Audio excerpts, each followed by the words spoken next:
Well, good afternoon, Jetty Rockers. Welcome back to Jetty Rocks Fishing and Outdoors. I'm Captain Mike D, and today we're going to do another compilation video. This will be a couple hour long video, but it's going to be all the craziest fish I've ever eaten, like a trash fish to treasure, or trash fish or treasure compilation. But we're going to go through all the fish what most people consider trash fish. We'll be talking about plecos, mother-in-laws, oyster toadfish, stingrays, eels, all kinds of crazy stuff, gars. If I've tried it and I've put a video out, we're going to put it in this video. So if you want to see if some of these strange fish are actually decent enough to eat, if they actually taste good, you might want to check out the video. There's going to be some weird ones on here, I promise you.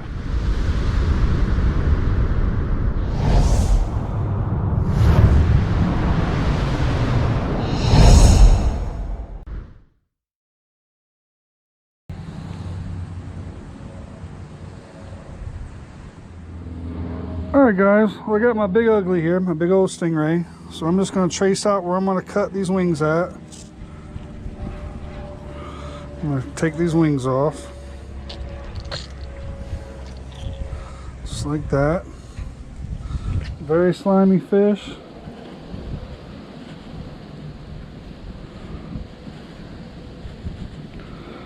And I have never eaten a southern stingray before. I've seen lots of people do it. I've heard of a lot of people eating them before, but I have never eaten one. So this will be my first southern stingray. I have cleaned the butterfly rays before, and I have eaten a butterfly ray, but never a southern stingray. Alrighty.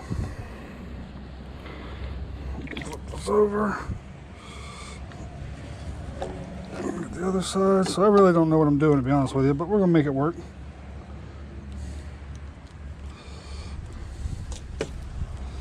Okay. All right, I'll keep going just like this.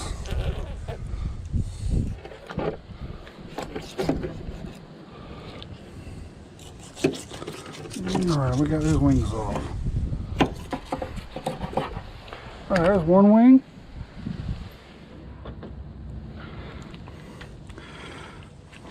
Alright, well, I got my two wings here, so I'm going to try my best to fillet this out. Now there's a piece of cartilage right here in the center, so I'm going to try to fillet it right up above that cartilage.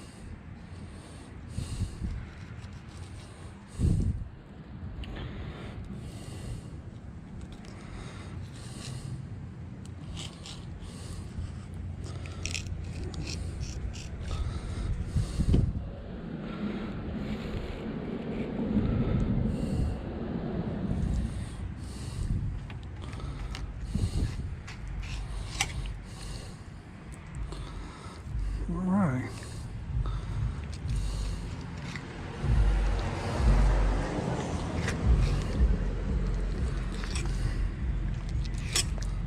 Okay.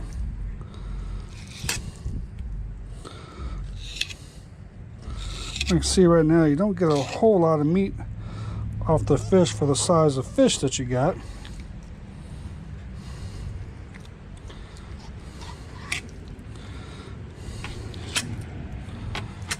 All right, here's one.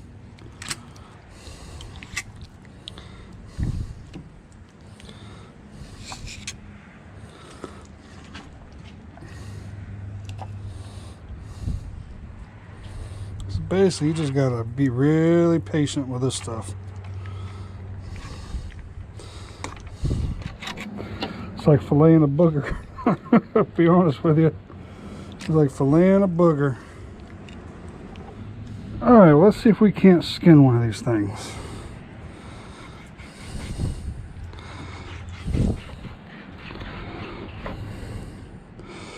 This is some stuff right here. I don't even know.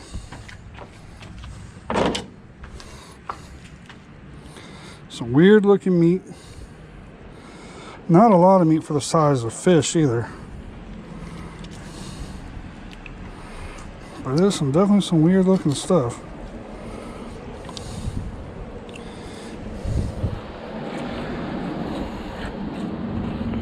All right, there we go. We're getting it.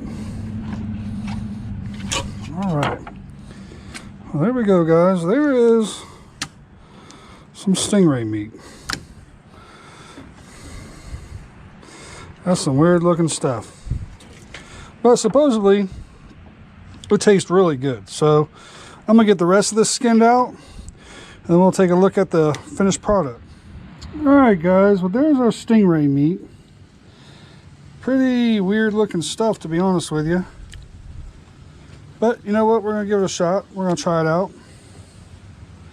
This is not the easiest fish I've ever had to clean. This is probably the hardest fish I've ever cleaned by far. Definitely by far the hardest fish I've ever had to clean. All right, guys, we're gonna try that out.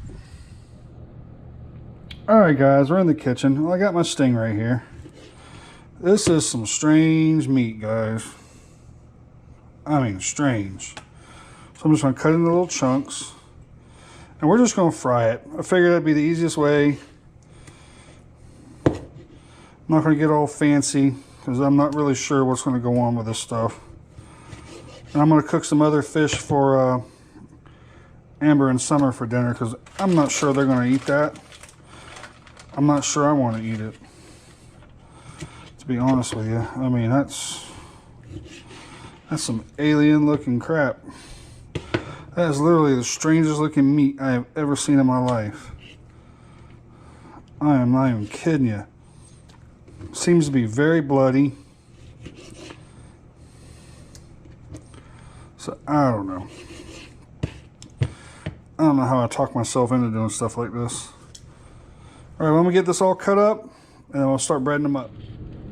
Alrighty, well, I got my stingray here, my southern stingray. I'm just gonna bread it up, just like this. I mean, y'all, I don't know about this, guys. I'm telling you right now. About to find, I think you guys are about to find a fish other than Pleco that Jetty Rocks won't eat, because I'm not feeling this, guys. I'm just not. But hey, I could be very surprised, because I've seen some people eat it and said it was really, really good. So you just never know. Everybody's tastes are different. But this literally is like, I mean, I don't look at this. I mean, that's some crazy stuff.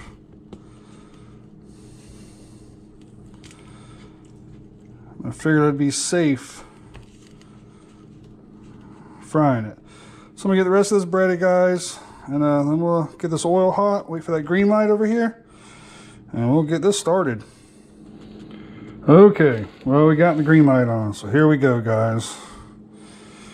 Here goes our stingray. I'll fill it up pretty good here.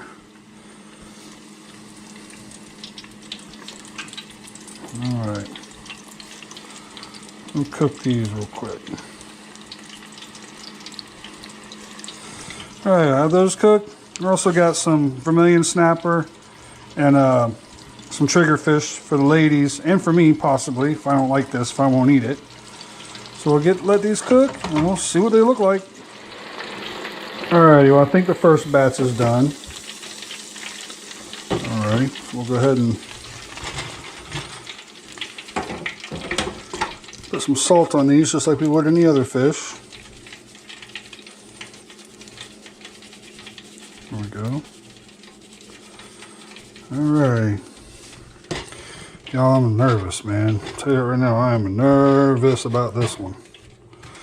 Super nervous. Alrighty. Our last batch is looking done. So we'll put that out here. Put some salt on them. Alrighty, guys. You go get a plate and go test this out here. Okay. Alright, y'all. Got my stingray. Okay, here we go. A little stringy. kind of dark. Smells okay.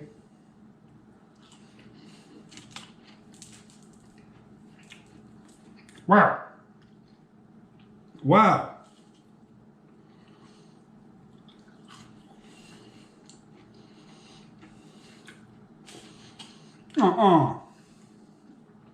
Holy crap.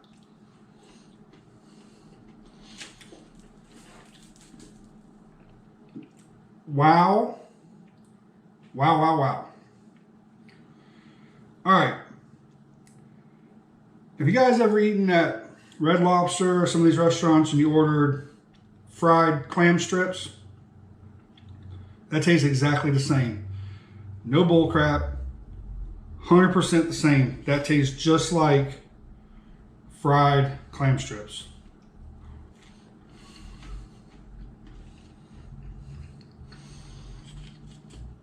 Guys, honestly, I really thought I was not going to be able to eat this. I seriously was going to be like, there's no way this is going to taste good. There's just no way. But wow. Wow. That is phenomenal. No crap.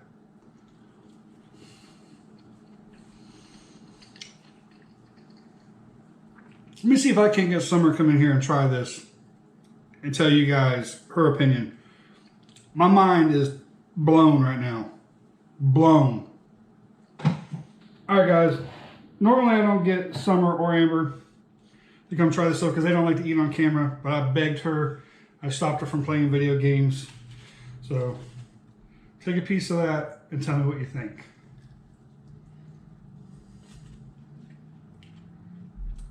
Tastes good. It's good, isn't it? Tastes like clam strips, don't it?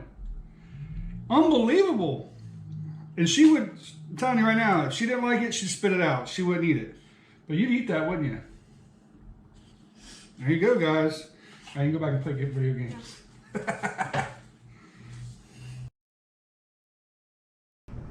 All right, guys. Well, I'm back at the house. And the first thing you want to do, if you want to keep a bowfin or mudfish, you got to keep the fish alive. Do not put it on ice. Do not let the fish die. Do not kill the fish. Keep it 100% alive until you're ready to clean it and eat it. So I already came in. I got my oil on. I got my breading ready. I got all the stuff that I need. So now I'm ready to go out, dispatch the fish, and clean the fish. And with this fish, you have to follow this process exact, or the fish is no good to eat. If you put the fish on ice, you ruin the fish. If the fish dies, the fish is ruined. This is a fish you have to eat fresh. You have to clean it right after you dispatch it and cook it within minutes after. Let's go outside and clean this fish. All right, guys, I got my bowfin. He's still in here. I put him in the water that I caught him in. So this is the water right out of the live well in the area that we caught the fish. He's still here. Bowfin don't have to have no aeration. They can breathe in completely stagnant water. They can breathe air. They're a really unique fish. They're a pretty cool fish. And if you do it right, they're actually not very bad to eat at all. They're pretty good. All right, guys, I've dispatched my bowfin. I'm gonna sit here. I'm gonna go ahead and start cleaning this fish.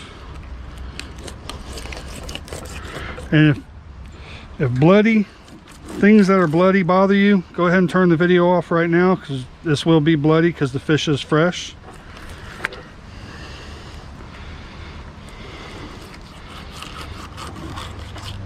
All right, I got one side off.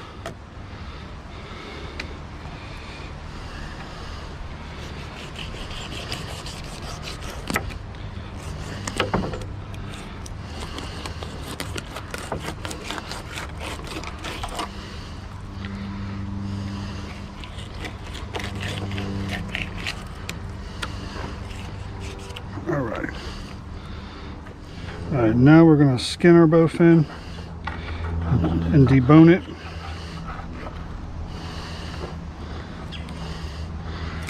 And being fresh, they are a little slippery and slimy.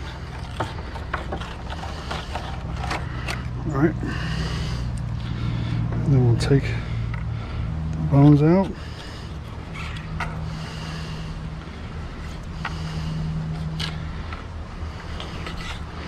All right, there's that.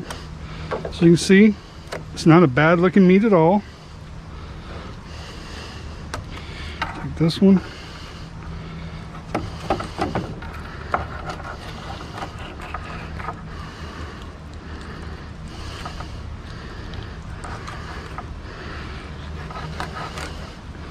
Time does work against you on this fish. All right, so I got all that cleaned. And get this deboned.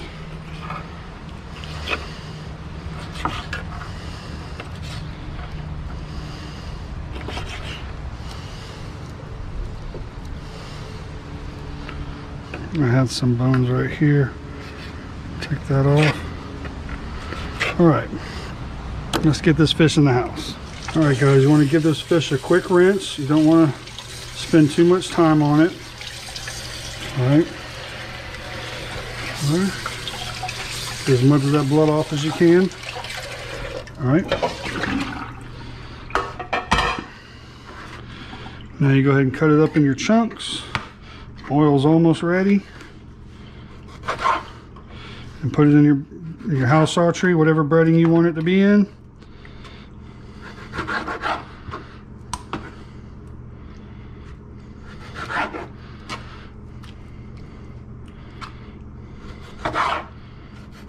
As you see right now, it is not mushy. It's just like any other fish. All right. It is a little messier than other fish. I will give you that because you have to do everything while it's still fresh. So that is a drawback.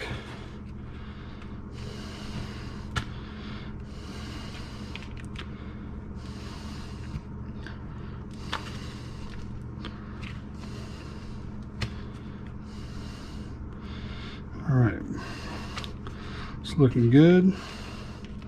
My green light is on. So as soon as I get all these done, I can put it in my fryer. See how I timed all that perfectly, guys? Clean the fish, get everything ready just as my oil is hot, because you do not want this fish resting for very long at all. You want to get this fish cleaned as quick as you can and cooked within minutes of you dispatching the fish to get the best results. All right, so we got that. I'll put all this in here. Here we go.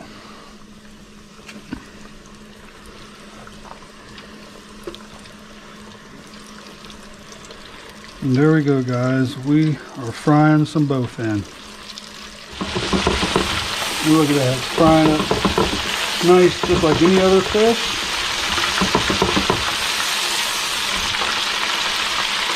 Give it a little bit longer.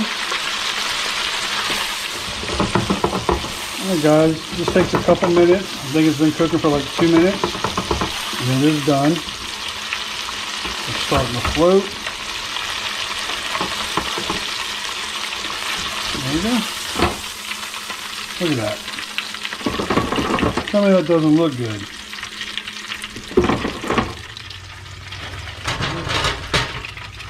There you go. Hit it with some salt.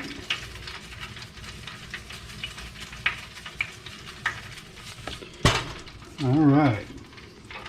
There's some fried bowfin or mudfish.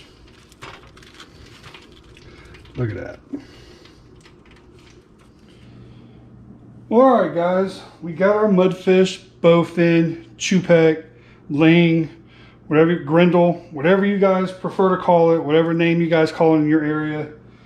We have cooked one, we've got it done. And guys, it don't look bad, does it? That doesn't look bad at all. This is the right way of doing it. This is the proper way of cleaning and cooking a bowfin. And if you ever watch shows from Louisiana, you know that this fish is a delicacy in that area. People love this fish. And that's kind of how I got turned on to this fish, as I was watching years ago a YouTube video. These guys were going out and jugging for these fish. They called them chupek or shupek. And they cleaned them. They said how you had to do it. So like, you know, I'm going to try it. So I did it. And I have never thrown another one of these back, a smaller one. Don't like to kill the bigger ones. Just take what you're going to need, just small fish, because you got to eat it fresh that day. You can't freeze this fish. So just take what you're going to eat that day. And I've done it, and I've liked it ever since. So, that being said, let's cool down a little bit. Let's try it.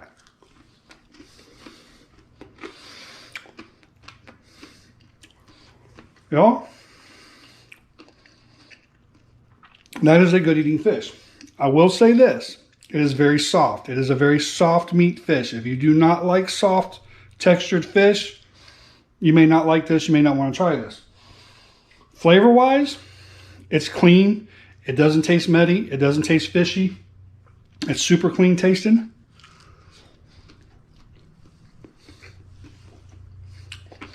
And it's good. It's hot, but it's really good.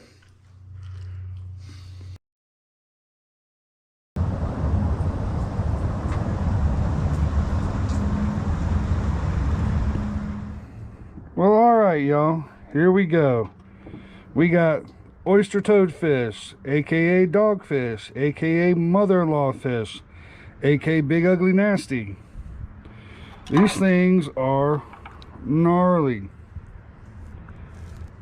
We got some big mouth, got a whole bunch of teeth in there, a whole bunch of crushers. It's got spines all over it, but as far as I know, nothing's venomous. I poke myself all the time with these fish. Slimy, like a catfish or an eel. Kind of look like a small version of a monkfish. Just a very strange, weird fish. Cool looking patterns on them. Got little walker feet like that so they can walk on the bottom. Big fins. Don't fight like nothing. Don't feel like nothing when you have them on. Just a strange fish, but they got a lot of meat in that tail. So we are going to try to fillet this bad boy. There we go. Turn it here like this. Go along that backbone.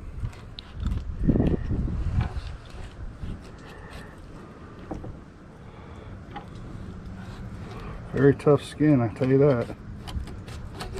All right. There's a little tiny nugget.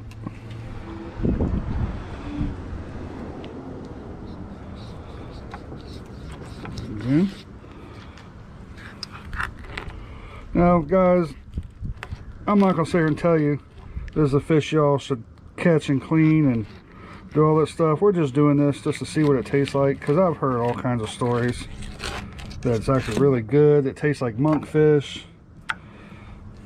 Well, I will tell you this, that meat is white, y'all.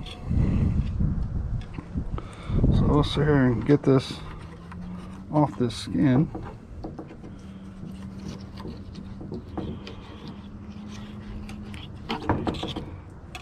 There we go. Well, guys, it's not terrible looking meat. It really isn't. I can't say that that's a nasty looking meat. It is not. I have definitely eaten worse looking meat than that.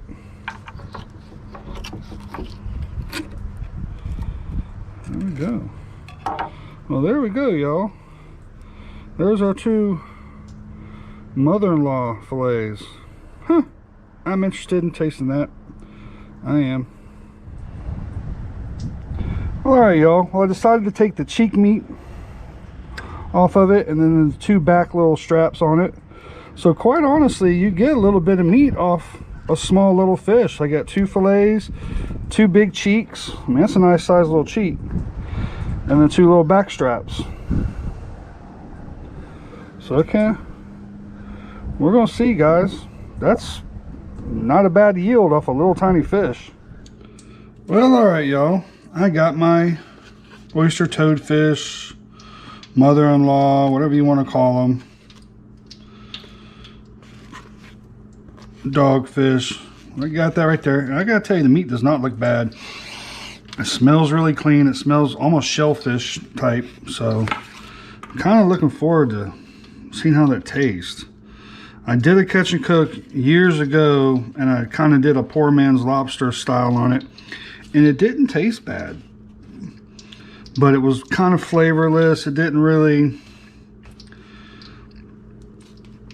it didn't really do much for me. So, I was like, you know what, next time I get one, I'm gonna see if I can't fry it, if I catch a big enough one. And this was a pretty good size one, to be honest with you. But hey, you get some nice little nuggets out of it. And I just breaded it with some house autry, which is the kind of breading that I like. And I keep mine in the refrigerator in a bowl. Holds it up pretty good. Well, all right, I got the green light on my fryer here. So I'm gonna go ahead and put these in. There we go, guys. We are cooking an oyster toadfish, or the mother-in-law fish. Let the fillets cook for just a minute or so, a couple seconds. And I'll put these other pieces in.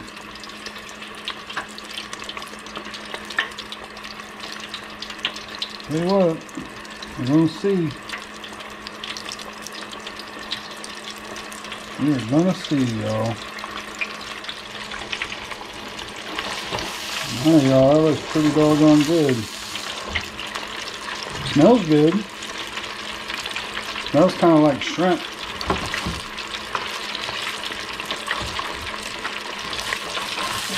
Oh, this should be good. Alright. That looks pretty tasty. Let's hit it with some salt, because I gotta have salt on my fried fish. A little bit of salt on there. Alright, let that cool down a minute, and we will try it out. Looks good. Well, okay, y'all. We're about to try some oyster toadfish, whatever name y'all want to call them. I always call them mother-in-laws. We'll go ahead, we're going to try one of the cheeks first. Smells good. Ooh. Ooh. Ooh.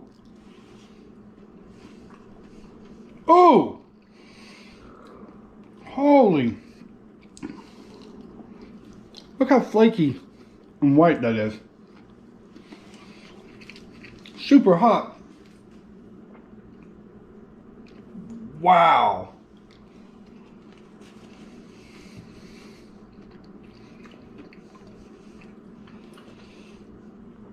All right, here's one of the back straps. Again, super white. All right, y'all. Oh, that's just stupid. That's just stupid.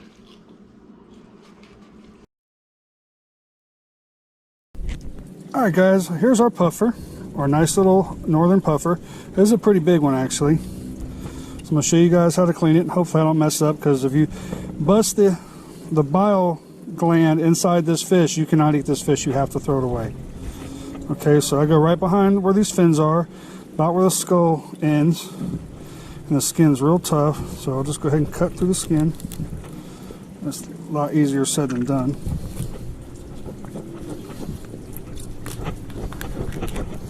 Okay, bust through just like that, and then I'm just going to cut down. Put it all the way through just like that. Now you're going to flip the fish over, squeeze all that out. Basically just going to turn this fish inside out. Just like that. Sometimes it works better than others. Oh, there you go. It's going now. There you go. Nice clean piece of meat. Basically looks like a chicken leg or a frog leg, and there's no green color on here, so I did not break the bile duct, and there it is. There's a little gland right there you do not want to break. That little gland right there breaks, throw the whole thing away. Clean your knives, clean your cleaning table, get rid of everything. Do not break that little gland.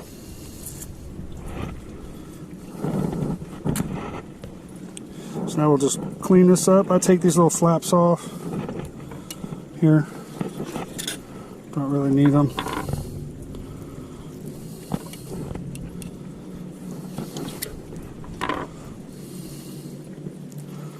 There we go, guys. That's how you clean a pufferfish.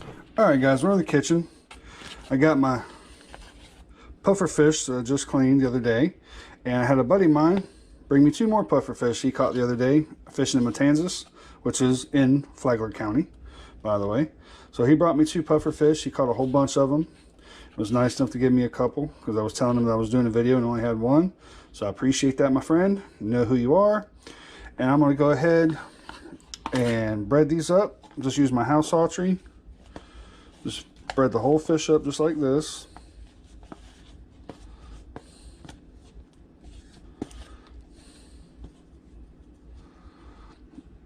Looks kind of like a chicken leg or a frog leg. And we got these other ones right here.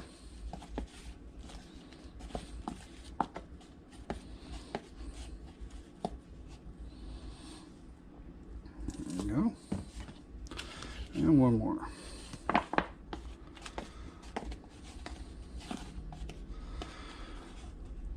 Alright, so now we'll just wait for that green light on my fryer and we'll cook these bad boys up.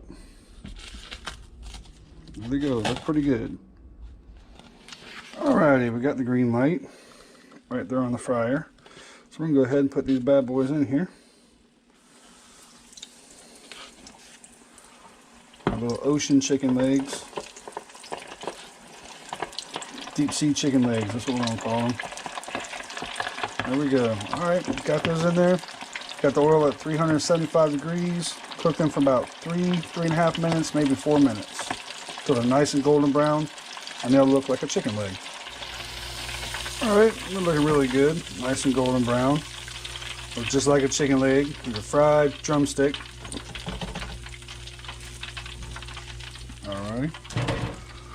I'm just gonna go ahead and salt these real quick, just like I do all my fried fish.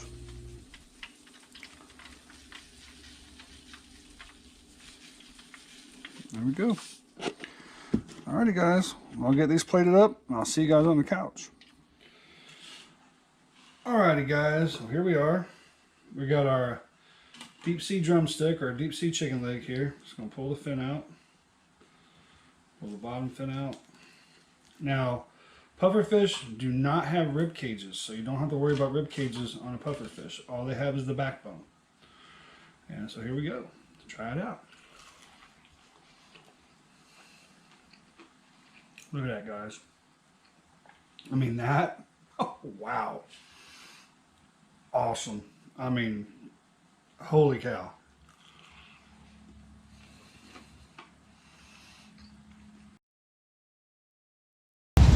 Good. That is a cool fish. Alright guys, well I got my 2 pieces of Pleco here. Yeah, I'm not 100% sure about this, fellas. No, I'm not. Here's how I had to open it. It is almost like a shell of some kind. Alright guys, I got my grill going. I'm going to get my skillet nice and hot, and we're going to cook us a Pleco. Alright guys, I got my Pleco fillets here. Kind of strange looking meat. Kind of pinky looking. It does have a very soft, spongy texture, kind of like a lobster, to be honest with you. When you pull the lobster, raw lobster meat out of the shell, kind of has that feel to it. I'm gonna put some Old Bay on it. I'm not gonna do nothing real extravagant with this because I want to see what this thing actually tastes like. So,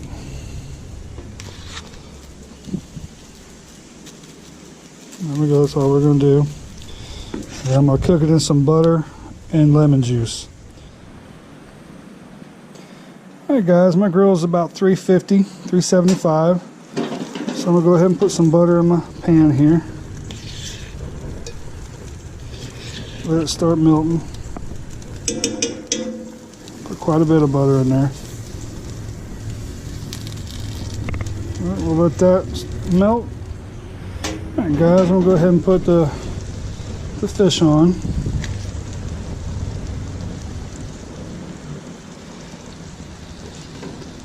Put a little bit of lemon juice on them. Just a little bit. Just like that. Alright, we'll just let that cook. I'm going to put a little bit more Old Bay on them because I think I got some of it off when I put the lemon juice on.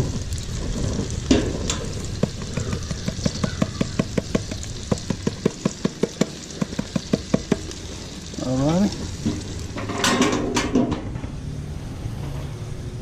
Alright guys, we're going to turn it over.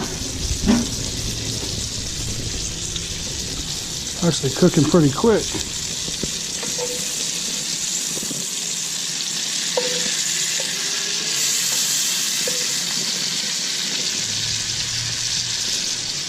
Alright. Looking pretty good. Smells okay. Alright guys, I got my super duper fish tester here. Oh, that was very tough. I don't think it's quite done yet. It's got a funny texture to it. We'll see. Alright guys, should be done.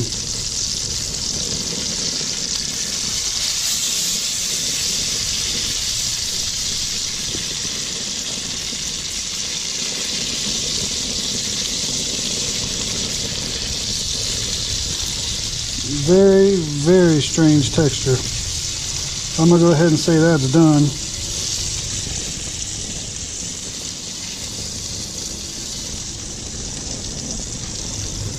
Alright, we'll turn this off. And we'll go see how it tastes. Looks kind of strange. I don't know, fellas. I just don't know. Guys, we got my finished product here. I'm a little nervous about this, really. It looks kind of funny, smells kind of, I don't know. So here it goes.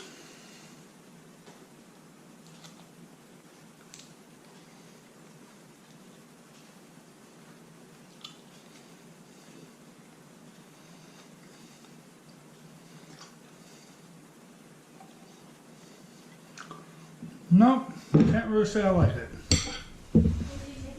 Not at all. Ugh. Wow. Alright. Well guys, I found a fish that I don't like.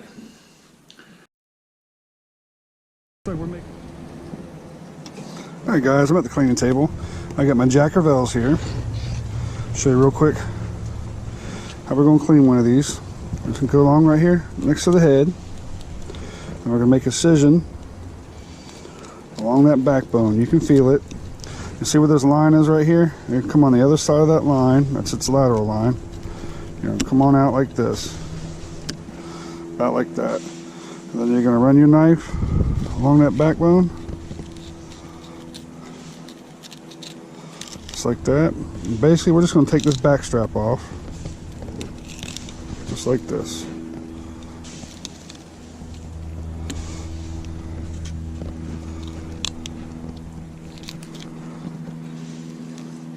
So you got a chunk just about like that. And then right about here where this fin ends, you're gonna make another incision. Come on down like this.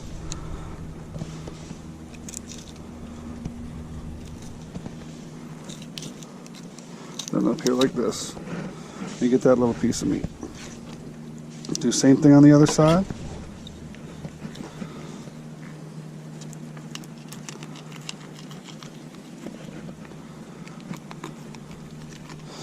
Reason you bypass this piece right here, this is really hard. It's like bone right here.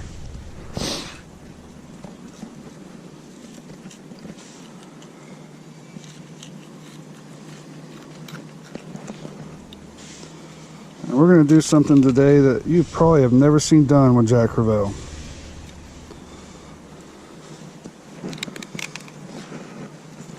We're going to make like a tuna fish salad sandwich out of Jacks. You're going to do Jacks just like you would tuna fish in a can. I'm going to show you how to get it to that process, how to do that. It's really easy. and you almost can't tell the difference.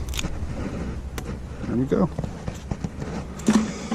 So rinse this off real quick.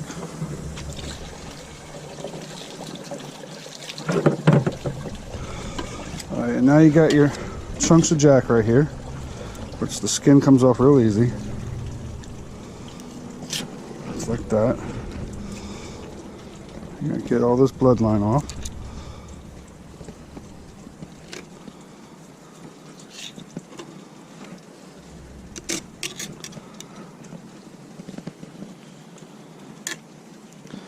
You got a clean fillet just like that.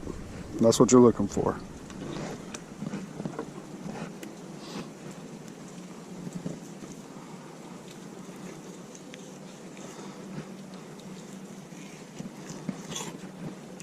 If you guys are interested in purchasing the knives that I use, these Dexter Russells, I'll have the link below in the description area. You can go to the Amazon link and you can find them that way if you like.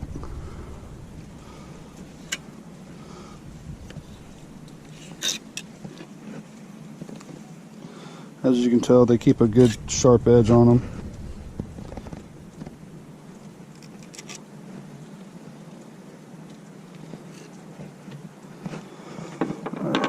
About like that. These little ones do about the same thing. Just find an area you can come in and get underneath that skin. What I like to do is just run your knife around the meat and then just roll it, and you'll find the natural curve to the meat, and that knife will just get all that dark blood meat off. About like that.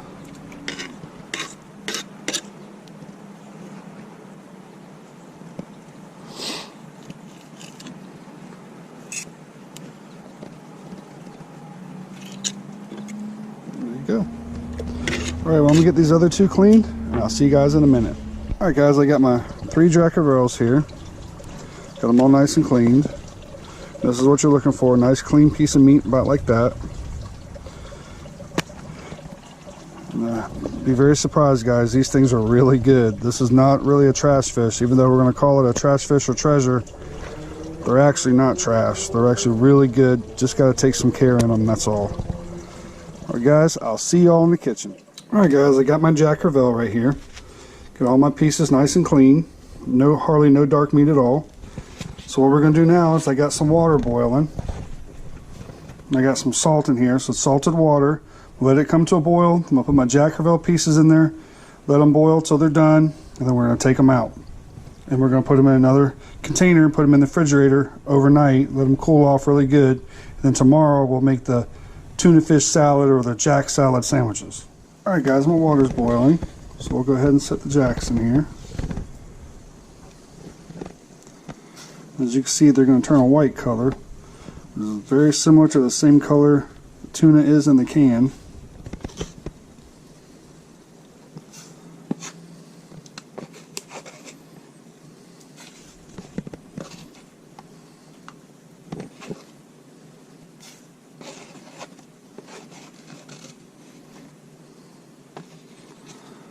See how they're changing colors?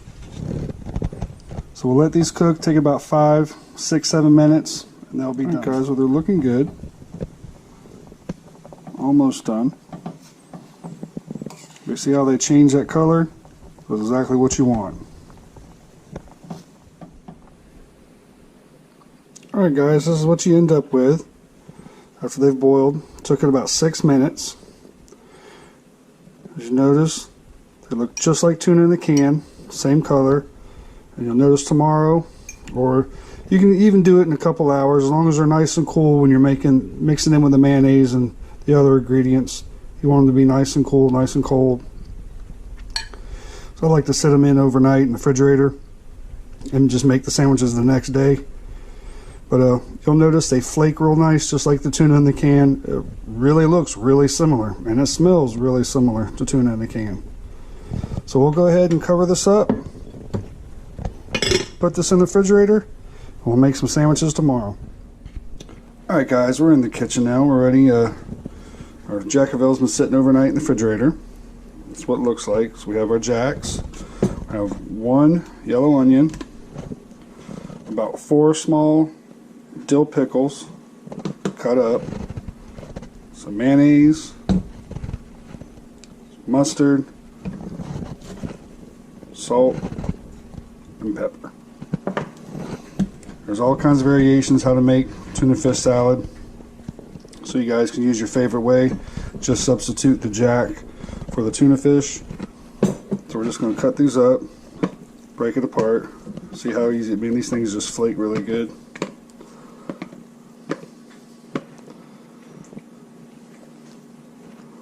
Just mush it all up.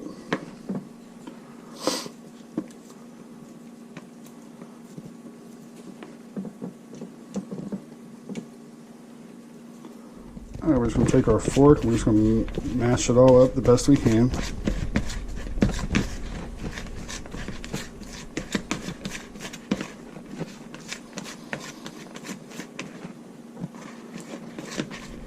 Okay, you got all the jack broke up pretty good. You can do it to your consistency that you like. I like mine a little bit chunky. So we're going to add in the onions and the pickles. Turn around a little bit. My onions and my pickles a little chunky because I like it a little chunky. I like it a little bit meaty when I'm biting into it. We're going to add a little bit of salt to taste.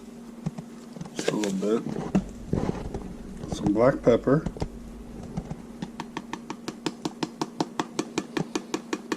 I like a little bit of black pepper, so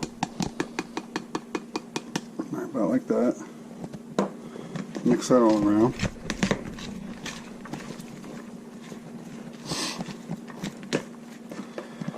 We're going to add in some mustard.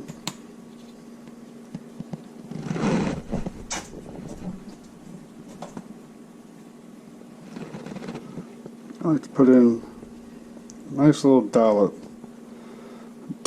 About like that. I don't have an exact measurement. I do everything to taste. I don't do exact measurements. But I know that's about what I like right there. You can always add more if you want more. And I'm going to take 2 tablespoons of mayonnaise at first. Put that in there. And we're going to mix this all around.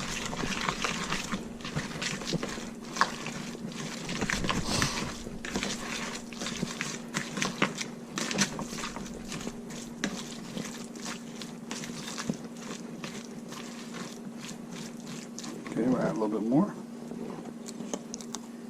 Do another one. Do 2 more.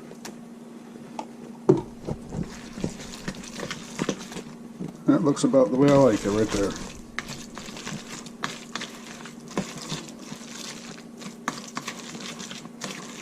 And after you got it the way that you like it, like I said, I like mine chunky. I like mine about this consistency. Not too wet, not too dry. So we're going to go ahead and make a sandwich. What I like to do usually is put this in the refrigerator and let it sit for an hour or so. Let all these flavors combine with each other. It tastes really good. But I'm going to go ahead and make a sandwich so we can do the taste test.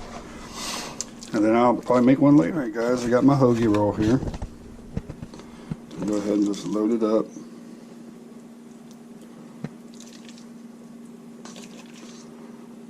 Not like that.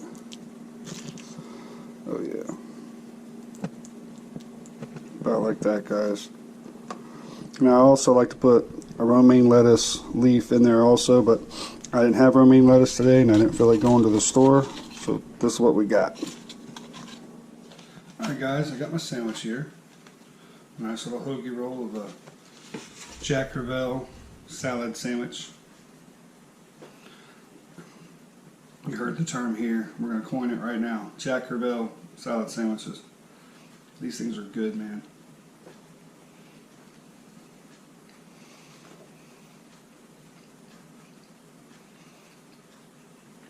It's stupid good. I mean, it is so good.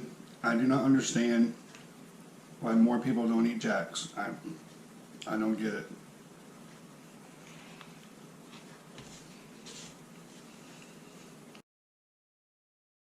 Hey y'all, we got our butterfly skate here, and this is a pretty good sized butterfly skate. As you can tell, it is a flatfish. It is a ray, or in the skate family. I'm not sure if it's a true skate or it's a true ray. I'm not 100% sure. We call them both. We call them butterfly rays, butterfly skates. But these fish right here taste exactly what they eat, which is shrimp, crabs, shellfish, and stuff like that. These things have a great shellfish flavor. You can even just boil the meat and dip it in butter, just like you would any kind of shellfish, like shrimp or lobster. So we're going to get to cleaning this. I'm not going to show me taking the wings off because it's a very bloody and messy process, and YouTube don't like that kind of stuff. You know, I'm not Reed the fishmonger, so I can't get away with that. Every time I put that kind of stuff in my videos, I get a flag, or I get told, you know, going to be demonetized or some stuff like that, or they just don't push my video. So we're going to take these wings off, and while I'm doing that, we're going to go for a ride real quick, because the other night I went out with Amber. We just went for a quick ride, and we just see a couple things. So I'll show you guys that now while I'm doing this. When we get back, we'll have the wings off, and I'll show you how to fillet the wings. All right, y'all. Well, just seen a tortoise. Oh, go for tortoise. Right here on the edge of the road. He's right here. You get off the road there, buddy. That's a big one too. That's a good size one. Just got done raining, just right after a storm. Just come out for a drive. See what we can see. It's a pretty one. Hey, buddy. Get off the road. Alrighty. Well, doesn't look like he wants to move or anything. He's just sitting here. Let him do his business. And we're just cruising this little road right here, coming out of the wildlife management area. See what else we can see. Alright, y'all, just seen another one cruising by. As a smaller one, a little one. He's over here, he's eating. So I'll swing out so I don't spook him. Let him eat. He's looking at me. Look at this little fella. And this is a little guy. I mean, that is a little dude. Show you my hand for comparison. Yeah, he's just a little guy. What you do? Is that your burrow back there? Is that your little home? Let's check him out. You got a little personality on you, don't you? You sure do. Go do it. He's going. He's like, I'm going home. Yeah, there's this little hole back there. See you later, buddy.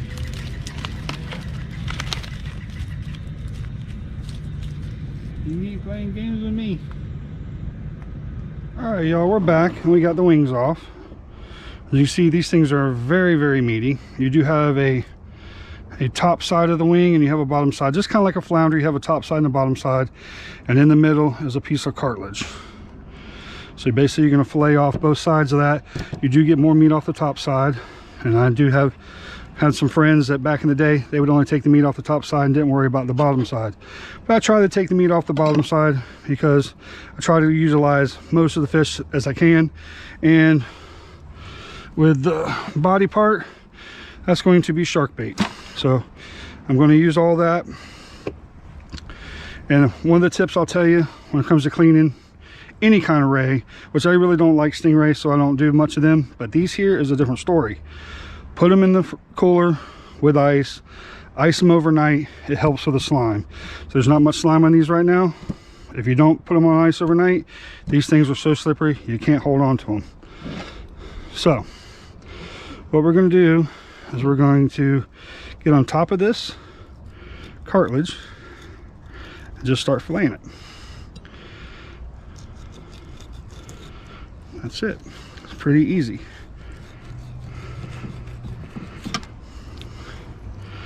You just keep working it down. Just keep going with it.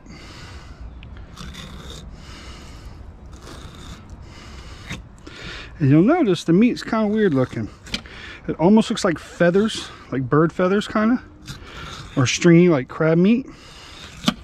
Because that's just how their muscles work. Their muscles go in lines like this. You can actually see it right here. See all these little black lines? That's their muscles. So that's how the muscle fibers go, and that's why the meat looks like that.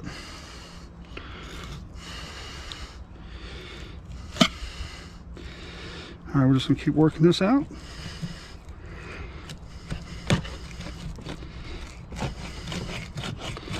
It does take some time to do this. This is not the easiest fish in the world to clean,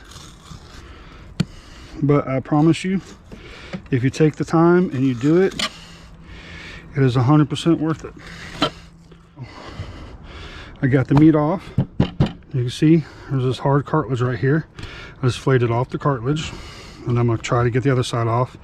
We're gonna do the other one, but we're gonna go ahead and we're gonna skin this real quick. But skinning it is another process. You just gotta be very slow and take your time with it, because it can be a pain. If you have to cut it in sections, then do it. But it'll come off just like that. And sometimes you got to turn it around and go from different angles. Like I said, it's a little bit of a process, but once you get the meat off, it is great. It's totally worth it. All right, we got it off. This is what we look like. This is what the meat looks like. Like I said, you can see all the muscle fibers, how they go. But this stuff right here is fantastic. So there's one. There's one side of one wing. I'm gonna get the rest of these done, and then we're gonna get in the kitchen. All right, y'all, we're in the kitchen. We got our nice piece of butterfly skate here. So I'm gonna show you how I'm gonna do it.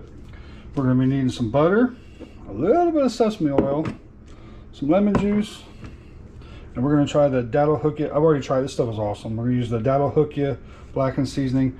We're just going to go ahead and just put a little bit on our fish here. We're not blackening it, but we're just going to season it a little pretty good. And like I told you earlier, you can take these little pieces like this, like you could boil these little strips and then dip them in butter. They're absolutely fantastic. But we're going to do something a little bit different. All right, and this over here, we're going to melt some butter. We're also going to use just a tad bit of this stuff right here, toasted sesame oil. Just going to use just a little bit. Just a little of this stuff goes a long way. It can be very overpowering. And then when that melts and that gets ready, got some more stuff to do to it. All right, my butter's all melted, so we're going to put some lemon juice in here. Just quite a bit, just a little bit in there. Mix that all around. And now we're going to reduce the heat to like a medium. And we're going to put our skate in there, just like that. And what we're going to do is we're going to cover it, turn it down a little bit, and just kind of let it steam in that butter, lemon juice, and the sesame oil, and just let it slow cook in that on a medium heat until it's done. Now the only thing I would add to this, and if I had it I would add it, but I don't have it, would be some crushed garlic and some capers. I would put in there and make it just a notch a little better, just a little notch higher. But I don't have that, so we're just going to do just the butter, lemon, sesame oil. That's it. All right, it's starting to turn white around the edges here. See how it's turning white? We're going to do one time, we're going to flip it. That's it. That's the only time we're going to flip it. There we go. And that's it. So now we'll let it cook the rest. Y'all just look at that. Tell me that doesn't look delicious. And the smell is incredible. That just smells like lobster, crab. It smells fantastic. I can't wait to eat that. I just cannot wait. All right, y'all, tell me that doesn't look delicious. Now what I'm gonna do is just take a little bit of this butter, like that. That's all I need. And like I said earlier, if you have some capers and some garlic, it would make that even better. But I don't have that, so we're just gonna go with what I got right here. And that little piece I had earlier, I showed you that little piece. I've already eaten that, and it was fantastic. All right, y'all. Here we go. I can't wait. I've been looking forward to this. See how stringy that is? Just like crab meat. Get in here and get a nice little piece. Look at that, y'all. Here we go.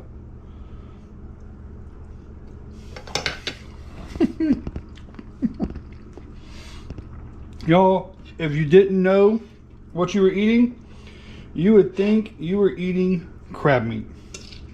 I'm not kidding you. This tastes like, wow.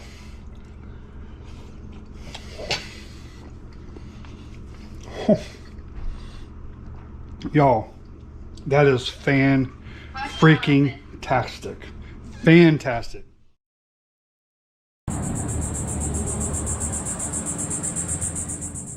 Alright guys, well we got a couple barracuda here, so we're going to go ahead and clean this up. They're pretty easy fish to clean. They're not that hard at all. And against what a lot of people say, barracuda is an absolutely incredible eating fish. They really are. They are delicious. So basically how I clean my cuda, I do it really quick. And just make an incision and go down the whole fillet of the fish. Just like that. Comes off really easy. Same thing here.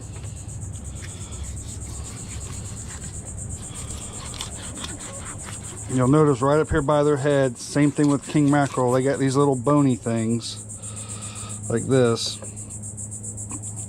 They're kind of a little weird, but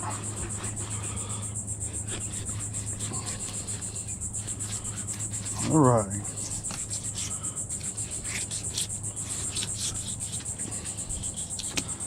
All right, there are two cuda fillets right there.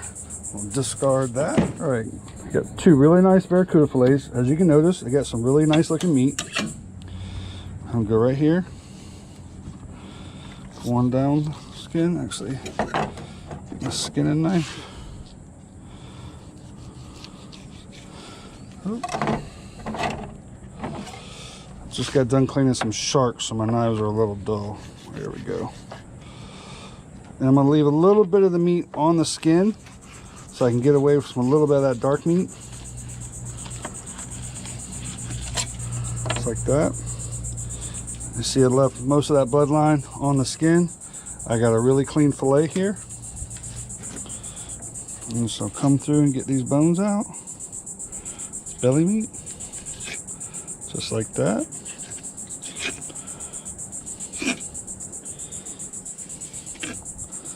Alrighty. And there you go, guys. You have a really nice barracuda fillet, and I like to cut into little steaks. There you go, guys. There's my barracuda meat. As you can see, it's very nice looking meat. Very good looking. And this stuff, fried, baked, grilled, is amazing. Alright, y'all. Well, I got some barracuda here. So what I'm going to do first is I'm just going to cut this bloodline out. Just like that. And discard that. Just cut them into nice little chunks. We're just going to be frying these up. And barracuda you can cook in all kinds of different ways. They're great grilled, great fried. They're very good baked. Just a very good fish, and it's kind of hard to mess this fish up. It's just as good as any snapper, any grouper you'll ever eat. It is absolutely delicious. But it does get a bad rap because in some areas of the world, it can be very toxic. It can contain a ciguataria poisoning, which is a poisoning that starts on blue-green algae on the reef system, and it just goes through the food chain. And small fish eat the algae, bigger fish eat the small fish, so on, so on. And it just accumulates in the body and then never get rid of it. You can't cook it out of it.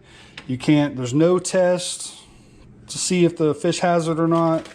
So you just gotta be very careful But here in the state of Florida, especially in the area that I live, in Central Florida, there has never been a case of ciguatera poisoning. It's mainly in the Bahamas or in the Caribbean. So pretty much, if you catch barracuda in the state of Florida, they're pretty safe to eat. But you can always check to make yourselves feel better. You can always check your local disease control to see if there's been any cases of ciguatera poisoning in your area, to give you some peace of mind. But basically, state of Florida, especially in my area, there's never been a case whatsoever, and a lot of people eat barracuda here. And another thing you can do to lower the risk of the ciguatera poisoning is eat smaller barracuda. Don't eat your real big ones. Like me personally, I keep fish under 50 pounds. Anything over 50 pounds, I pretty much let them go. But anywhere from 30 on down to these ones were in, 8, 9, 10 pound range. Perfect size for eating, extremely safe to eat. And I'm telling y'all, you can't go wrong with them. All right, so now what I'm gonna do is I'm just gonna take my chunks of barracuda and I'm just gonna roll it in some house autry. You guys see me do this many times with other fish. We don't use egg wash. We just use the moisture of the fish with a house autry, and it comes out awesome. But one thing I will tell you about barracuda, you don't need a whole lot of it. It is a very dense, very meaty fish, and this stuff will fill you up really quick. A little barracuda goes a long way. This little amount I have right here will feed 3 people with no problem. Another little thing I'll tell you about barracuda, if you read up on them and you read on the ciguatera poisoning, it accumulates in the red meat of the fish. So cutting out the bloodline is another step to ensure that you have a safe fish to feed your family. But like I said earlier, I've been eating barracuda all my adult life. I used to sell them commercially. When I first started doing it, I thought I was selling them for bait. I was just selling them to the fish house. And I questioned one time, so why am I always having to gut these fish if they're just a bait fish for sharks? And I said, no, we sell these for food. We ship these all around the world as a food species. And I was like, what? That can't be good. So the guy at the fish house fried some up, and I ate some for the first time. And from that day forward, I have never let a barracuda go. They have quickly became one of my top fish to eat. All right, well, we got our green light on the fryer here, so we're gonna go ahead and put these in. I think we'll be able to do all this on one batch, I think we'll be able to do it all.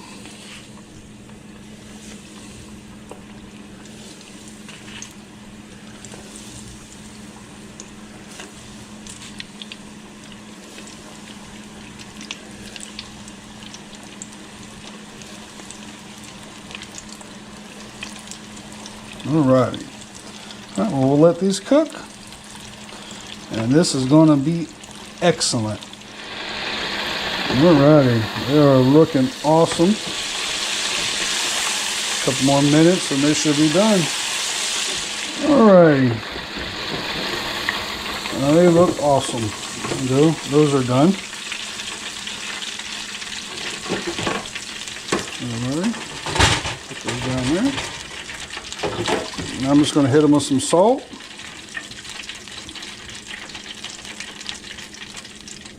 Just a little bit. Alrighty.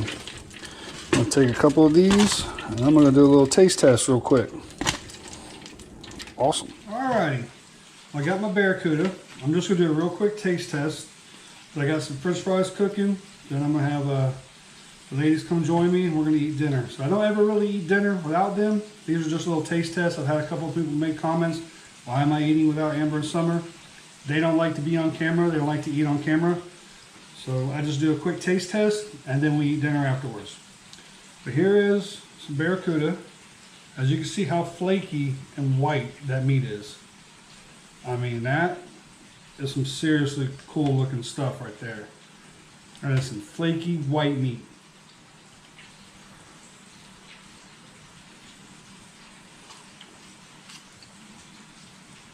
Wow. I promise you, once you try Barracuda,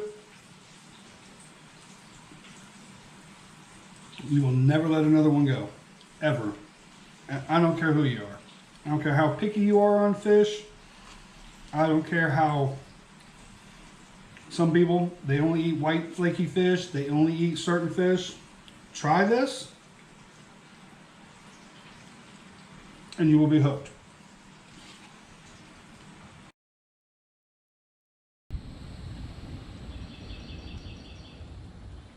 Alright guys, well we got some big old sail cats here. This is the one Amber got. This is a nice one right here. And a couple other really good ones here. We're going to go ahead and show you how to clean a sail cat, which is super easy. And I actually really like sail cats. I think they're just as good, if not better, than freshwater cats. And I'd rather take a sail cat over redfish any day. I like redfish. I'll keep redfish. But I like these actually a little bit better. So as you can see this rib cage right here? I'm just going to go right above it. I'm going to make an incision. And come straight down that rib cage, just like that. All the way down. Stick in here. Stick your knife sideways. And you're just going to go along that backbone. Just like that.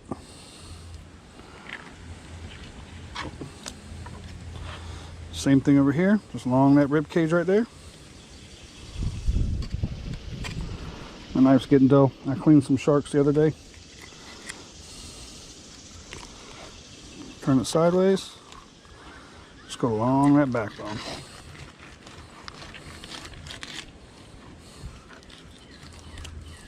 All right. There you go. And believe it or not, there's really not much left up in here. So that's pretty much all of it. Discard the rest.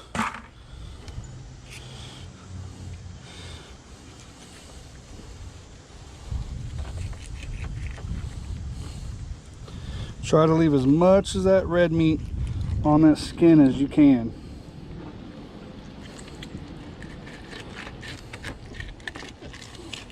There we go.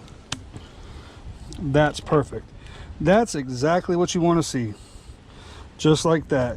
You have no red meat on the fillet up here. You just have this right down the center. And you just take your knife, cut that out.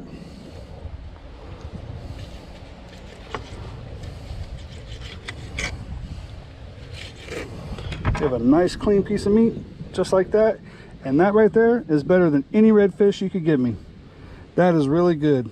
It's just as good or better than freshwater. I'm actually going to go ahead and say it's better than freshwater channel cats. This is actually really good. Go ahead and do that on the other side here.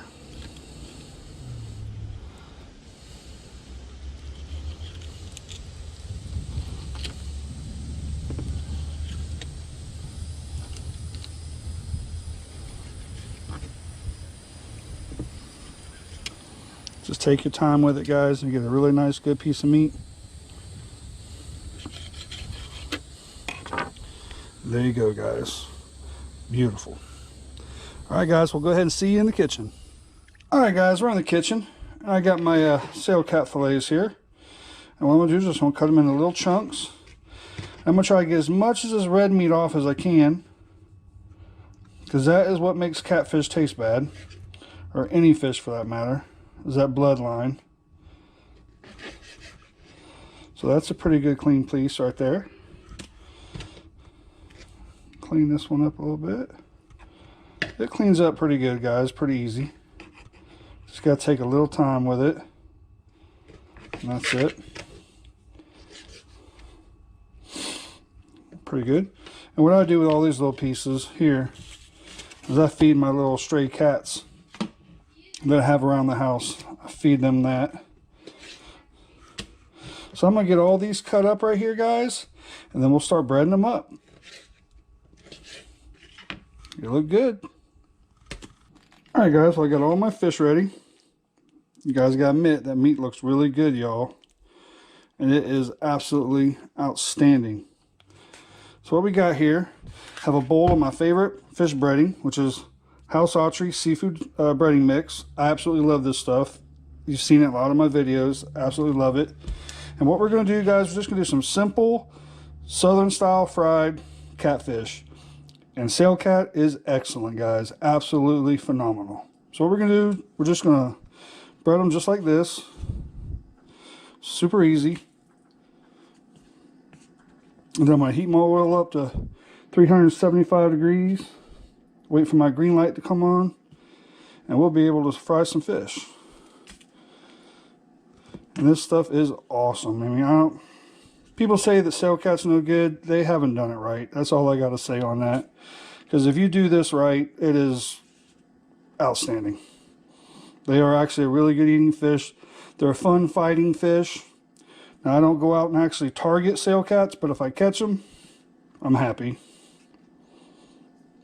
All right, well, I'm going to get the rest of these breaded. We'll be ready to fry some fish. All right, guys, well, I got my fish all breaded. My sail cat. It looks awesome. So now we are sitting here frying our fish. I'll put a few in here.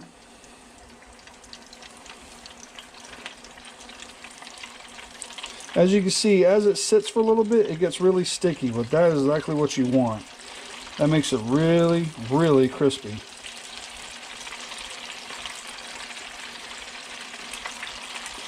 Alright, I think that's good for the first batch.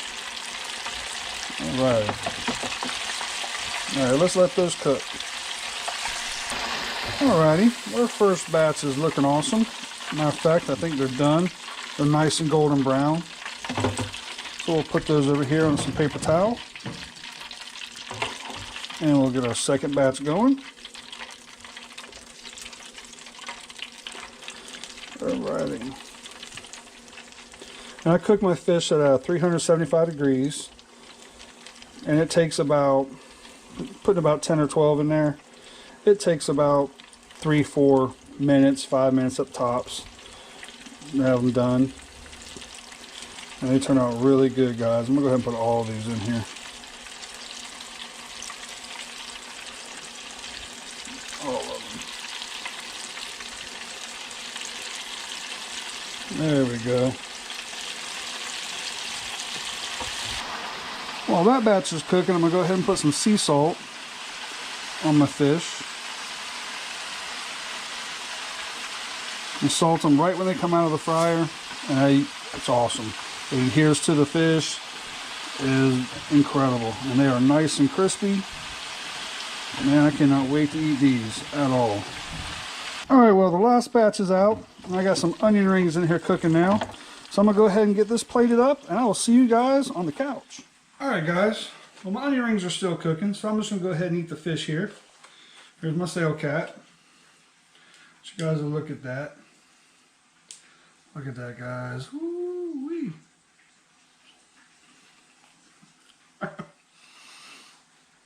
Holy crap.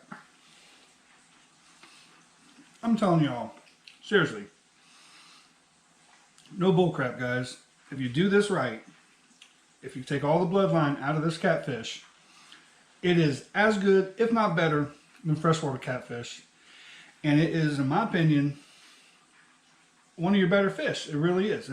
No joke.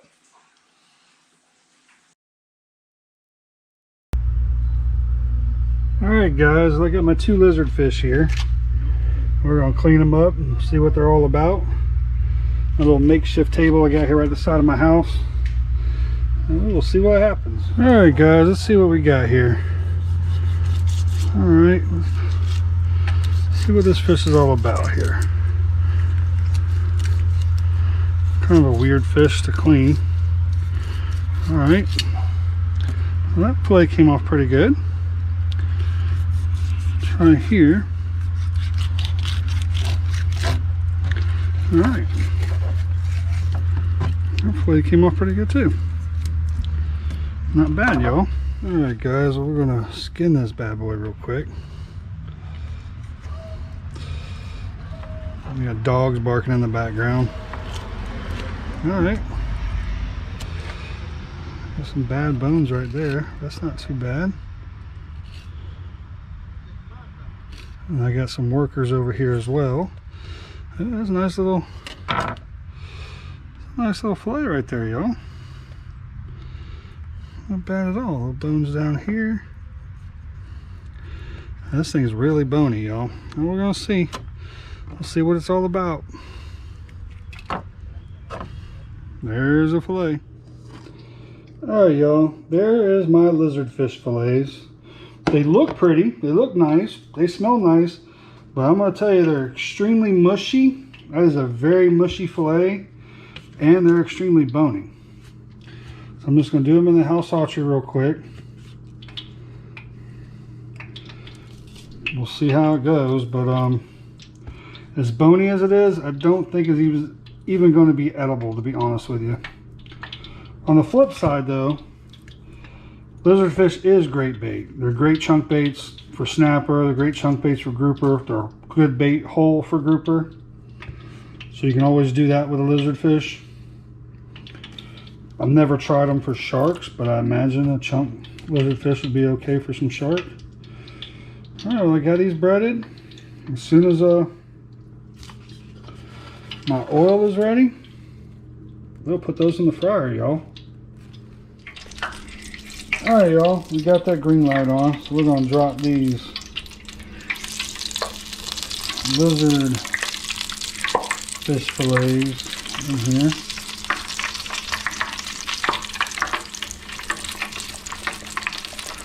There we go. Alright, I'm cooking some lizard fish. Alright, looks like our lizard fish is done. Doesn't look bad, y'all. It does not look bad. And there we go. I'm gonna hit that with some salt.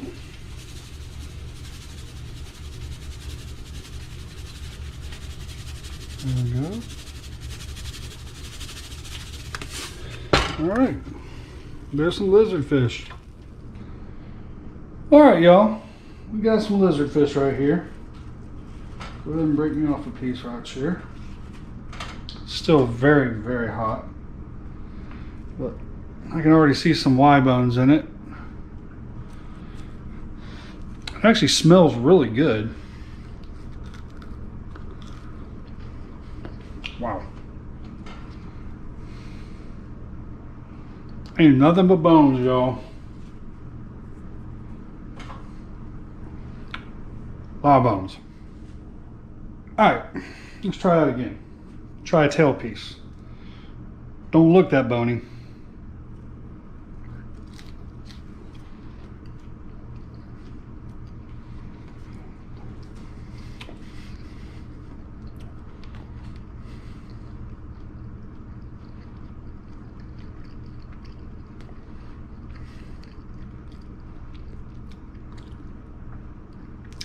No bones in that piece, but nope, don't like it. It's very grainy.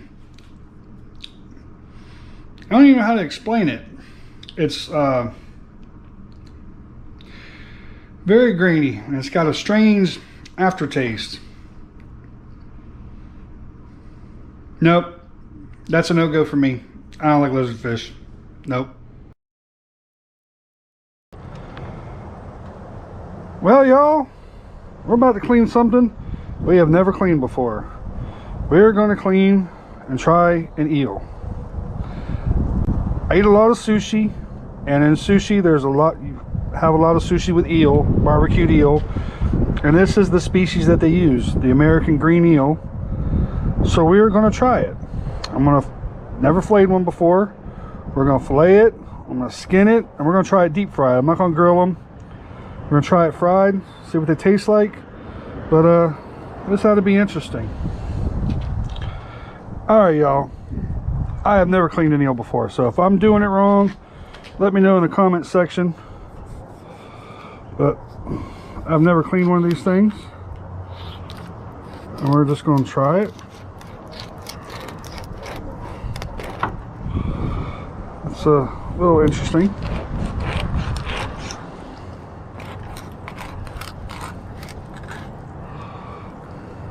Got a big old belly in them. Kind of reminds me of a snake. we'll see. And back here fillets real nice. Going through that rib cage was kind of wonky, but this is pretty easy back here. It's just a long fish is all it is. Now I have said my whole life I would never eat an eel, like a moray or something, and I still won't eat a moray. But American eel, since I already eat them doing sushi, actually that's not a bad looking fillet. I already eat them doing sushi. I figured I'd try it. You never know. But we'll check it out. Alright, what I'm thinking, guys, I think I'm going to fillet it to the rib cage because there's really not that much meat up there. Really not. So I think I'm going to stop right about here. Alright, the second one here, I'm going to just start right at the end of the stomach cavity, since I'm not going to take that portion anyway.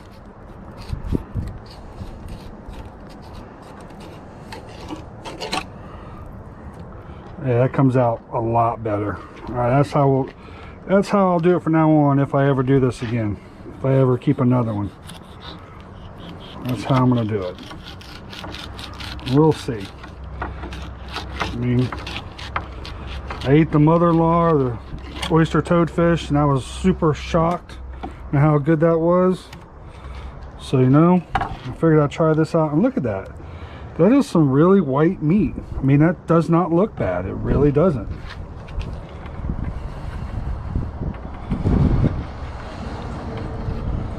So we will see. I've never had fried eel. So we're going to give it a shot.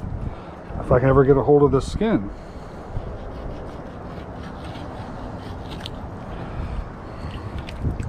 Man, this is some slippery stuff.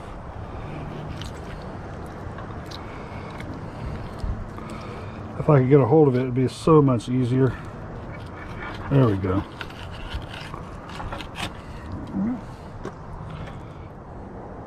Well, y'all, here's my eel fillets.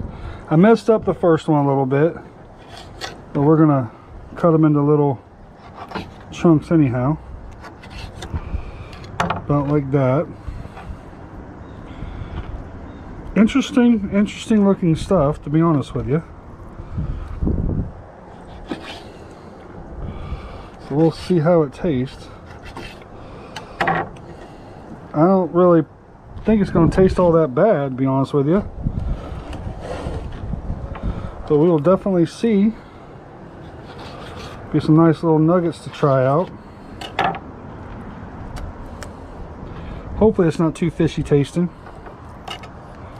But this will be the first time I've ever cooked an American eel myself. Well, there you go, guys. There it is. Alrighty, guys. I have my eel right here. Actually looks pretty good. It doesn't look as weird as I thought it would look. Looks like pretty much just small pieces of normal fish.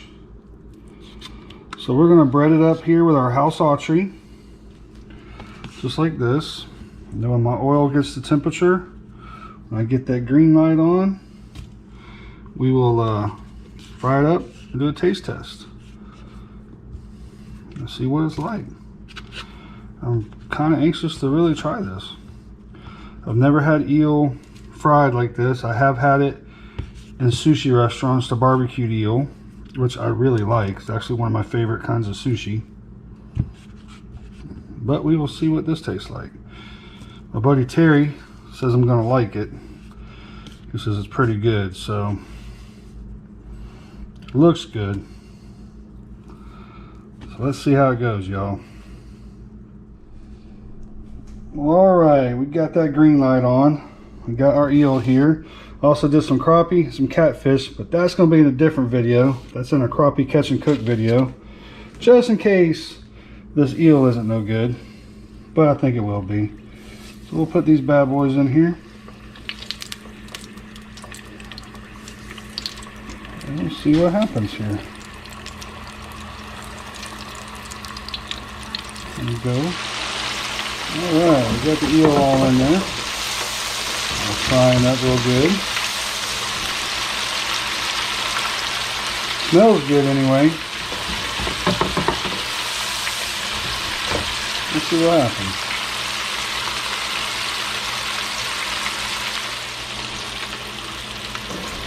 Alrighty, our eel's looking about done. They're floating.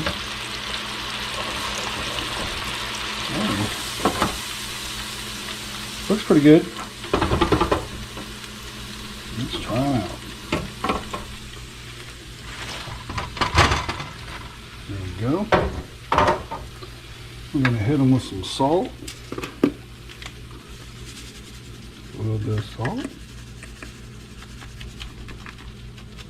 There we go.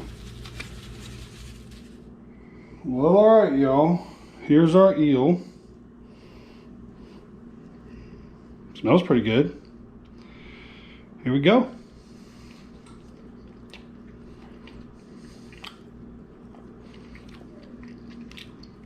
You see, nice little white meat. That's pretty good, guys. Yeah. That right there. That's actually pretty good. Wow.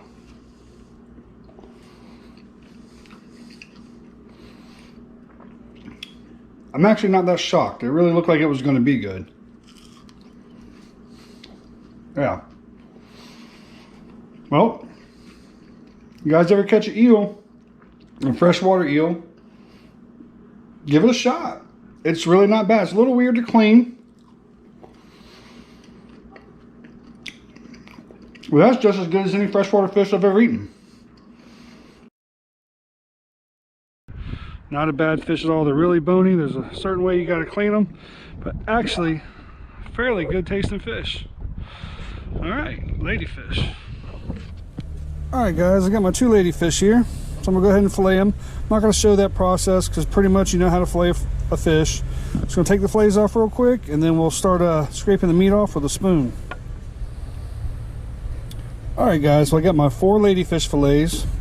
And all we're going to do now is we're going to take a spoon and we're going to scrape the meat off those little pin bones, which ladyfish are loaded with those little tiny pin bones.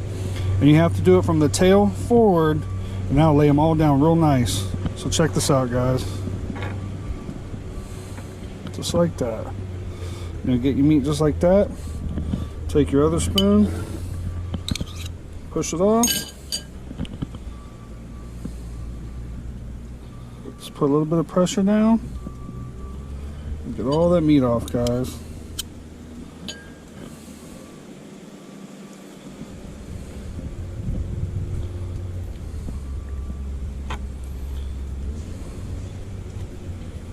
Right like that. And that's what the meat looks like, guys. It actually looks really good. It smells good. And I have done this before, and it actually really does taste good. So I'm going to get all these done real quick, guys, and I'll see you all in the kitchen. Okay, guys, we're in the kitchen. We got our ladyfish meat right here, a whole bowl of it. To that, I'm going to add some onion, some diced onion, dry diced onion. I'm also going to add some garlic salt. Like that. Also going to add some blackened redfish magic, which this stuff is absolutely incredible. I'll put quite a lot of that in there. About like that. And then we're going to add some lemon juice.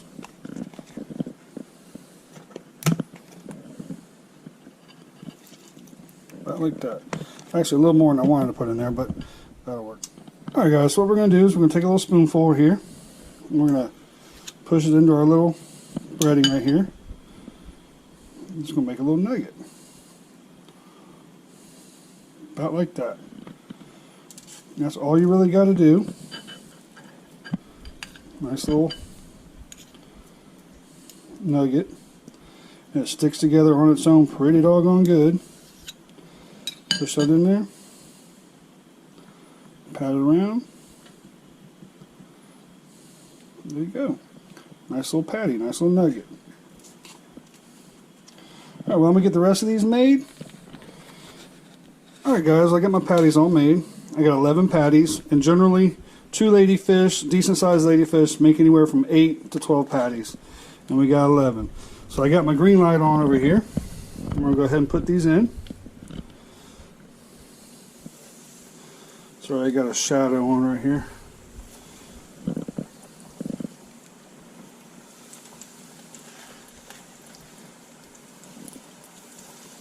I'm going to try to put them all in.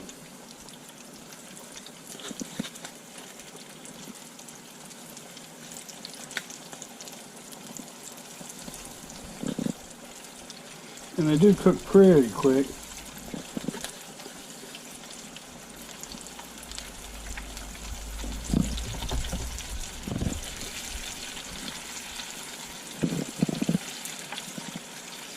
There we go. Alright, we got them all in. As you see guys, they kind of do look like McDonald's chicken nuggets. They resemble them. And they don't taste far from it, to be honest with you.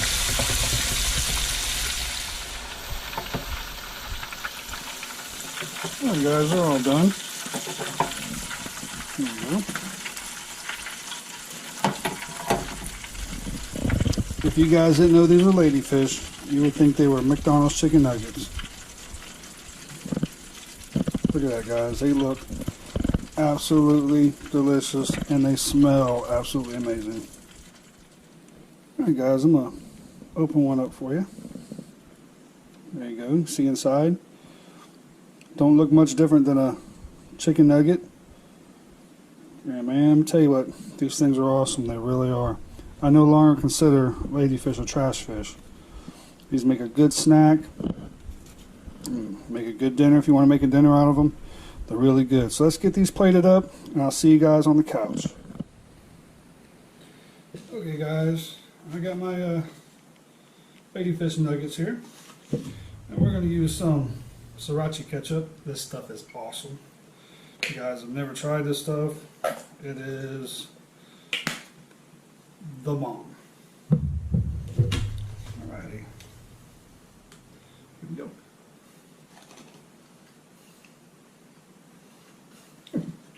Man.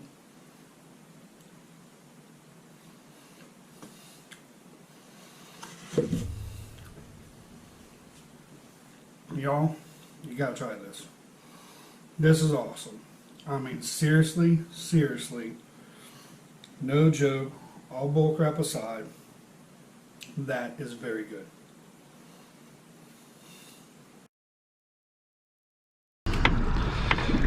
Who needs snapper season when you got remora season?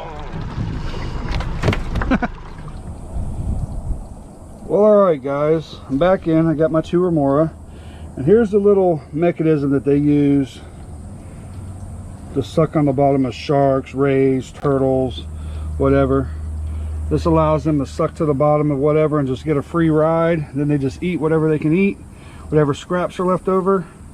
I went ahead and I gutted these already because they do have a really bad gut pocket.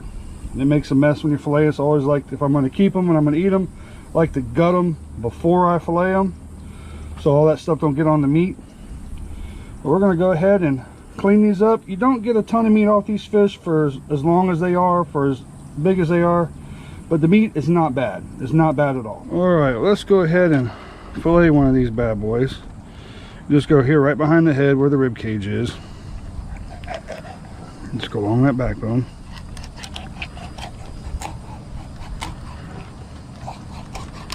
I do believe it's getting ready to rain on me, y'all.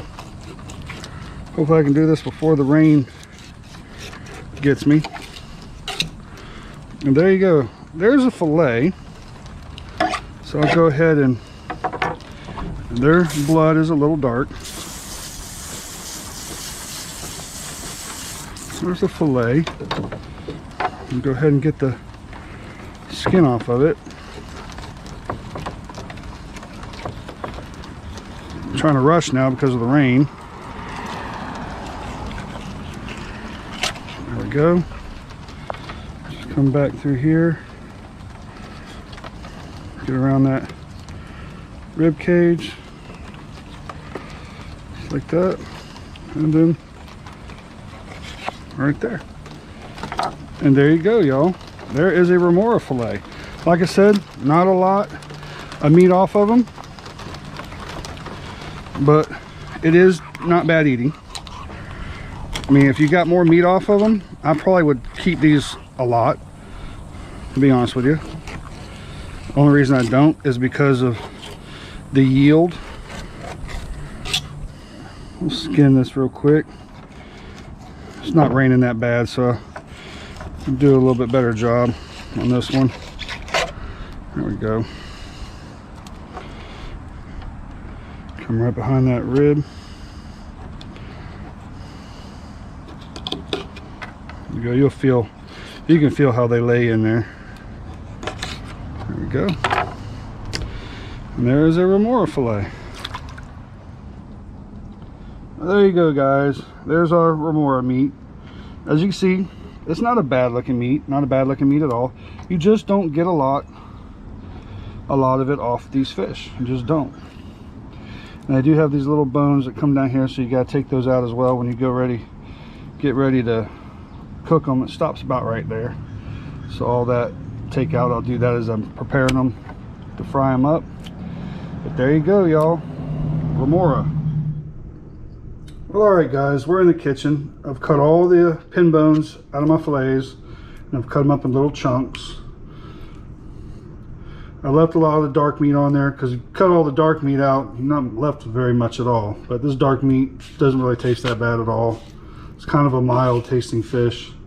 So all we're going to do now is just take our pieces, just going to put them in our house archery with no egg wash, no milk. We're just doing it dry. I prefer it that way. It's just the way we like it. You can do it with an egg wash if you like. That's totally your preference. We're just going to go ahead and get all these coated. Wait for my oil to get up to temperature. And we're going to fry some remora. I want you in the comment section, anybody that's ever tried remora before, go ahead and put that in the comment section. Say how you like it, if you didn't like it, or if there's no way you would ever eat remora. I'm curious to see y'all's response. All right, we're just going to keep doing this, get them all coated so they look like that, and then we'll start cooking. All right, y'all, we're back. We got our green light. So now we're going to go ahead and put our remora in here. And the temperature is about 375. That's the temperature for frying fish. I'm going to see if I can't put all of this in here. All in one shot.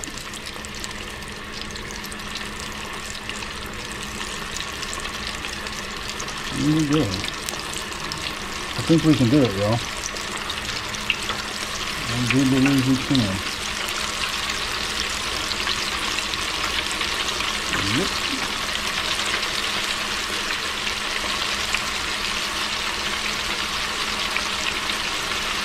All right. Really good. All right, well, let's fry in some remora.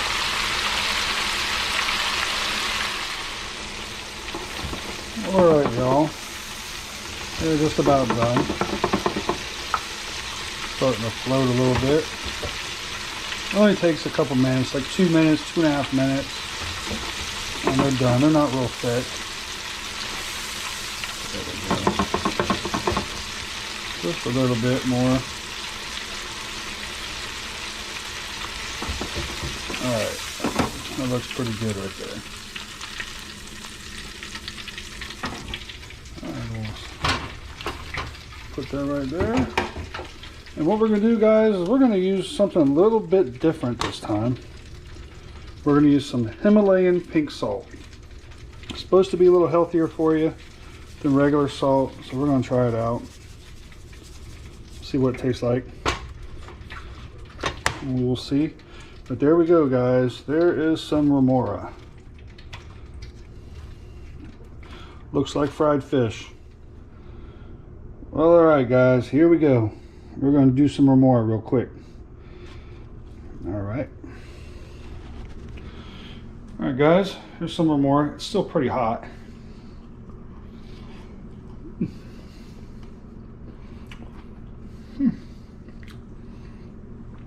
She's pretty, still looks pretty white, even though fried it looks a little darker.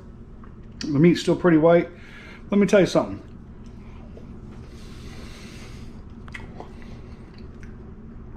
That right there is good. That is good. The only drawback I have with remora was two things. They have a terrible gut cavity, so if you keep remora, make sure you gut them before you clean them. And two, you just don't get a lot of meat off of remora. That's 2 fish. That's really not a lot of meat. So they don't have a very good yield whatsoever. But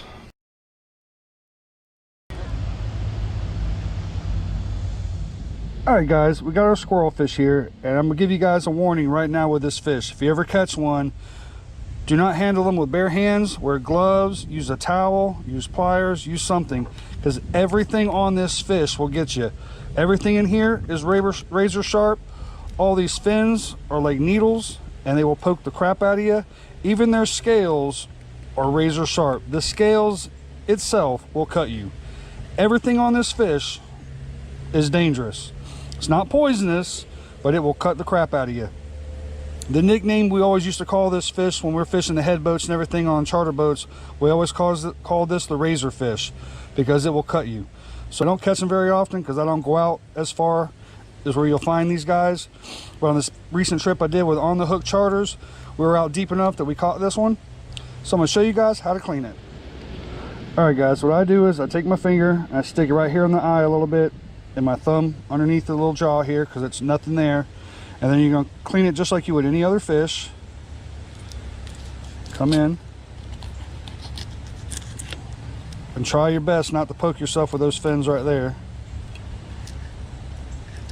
And go sideways here, and you're going to go down.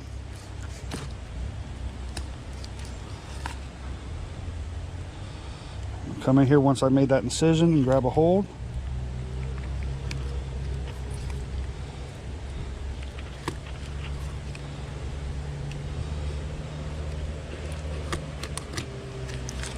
Go. Rib cage is a little tough. There you go. Alrighty. We got a nice little fillet here. Alright, I got my 2 little squirrel fish fillets here. So I'm gonna go in just like any other fish and fillet it out. There you go. Come in here with this rib cage. Cut that out. And they will have a little bit of pin bones right here. Actually not bad though. There you go. And there you go guys, there's a really nice looking squirrel fish fillet. Alrighty, we're in the kitchen now. Here's my 2 squirrel fish fillets. And I am actually really excited about this because I haven't seen any other videos on squirrel fish. So I don't know if I'm the first or the only one, I have no idea. There might be some out there, I just haven't seen them. But we're going to try it out today. Just going to put a little bit of black and red fish magic on here. Not a whole lot, just a little bit. Because I don't want to mask the flavor of the fish.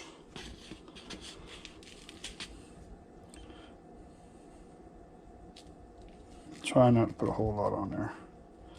Alrighty. Alright, about like that. So what we're going to do guys is we're going to heat up a non-stick pan. No butter, no oil, just a non-stick pan. Get it up to temperature, and we're just going to sear these fillets, on both sides, and that's it. Really simple. I just want to see the taste of the fish, get an idea how it tastes, because I think I've eaten one, but it's been so long ago I can't remember. But I do kind of have an idea that we did eat some back in the day. But we're going to try one out now, and we'll see how it goes. Okay, I think our pan is nice and hot, so we're just going to go ahead and... Oh yeah, that's what you want right there. That sizzle. All right, we're going to cook it for about a minute, minute and a half on each side. And it should be good. And listen to that sizzle. I wish this was smell-o-vision. That smells awesome. Very simple. Very, very simple. All right, let's flip these over. Hopefully we can flip them over without breaking them. There we go. Awesome.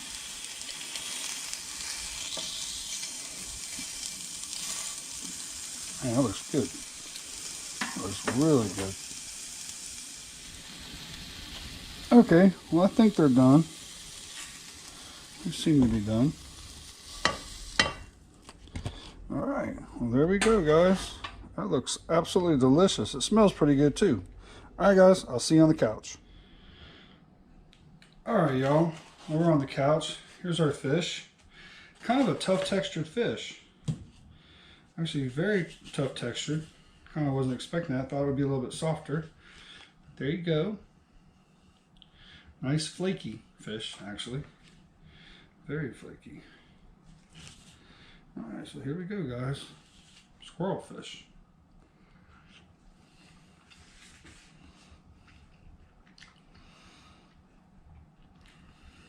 Holy moly.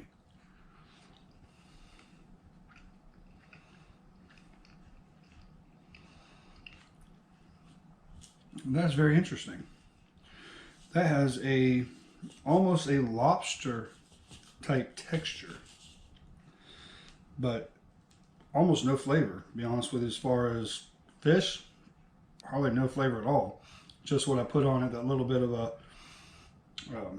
Chef Paul's Black and Redfish Magic. But as far as the fish flavor,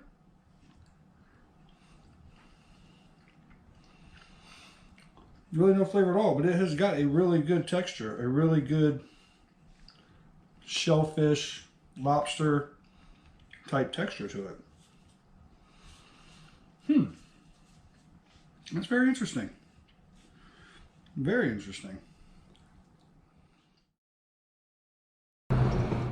Okay guys, well I have here a pretty nice size American shad. They do get bigger, but this is a pretty good one.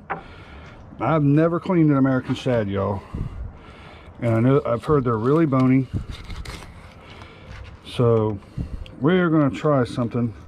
I have not seen what I'm about to do on YouTube, because I looked at a whole bunch of how to clean a shad on YouTube, and I haven't seen anything about what I'm about to do. So we're going to sit here and fillet this off. At least I'm going to try to do something, because they are bony.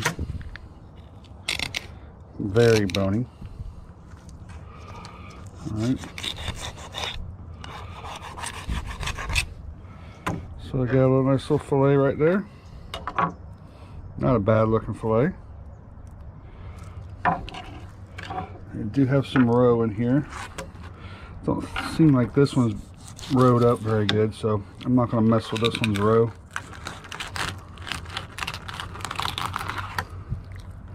Yeah, this one's not rowed up at all. So we're just going to take this fillet off.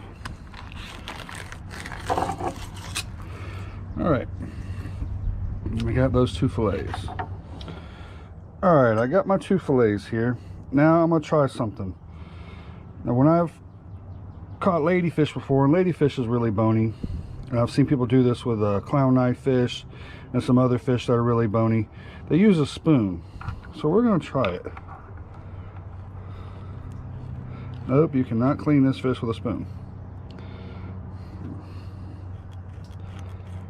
Yeah, maybe.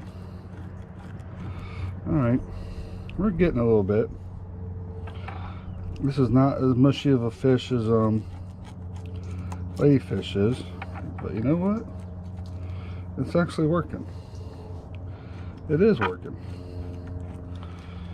Alright, I tried scraping the other fillet with a spoon, and I did get some meat off of it with no bones in it.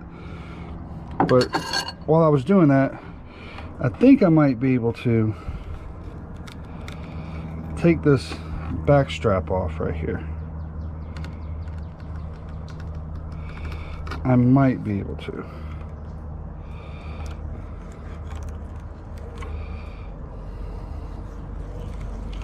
I do believe I can. Yeah.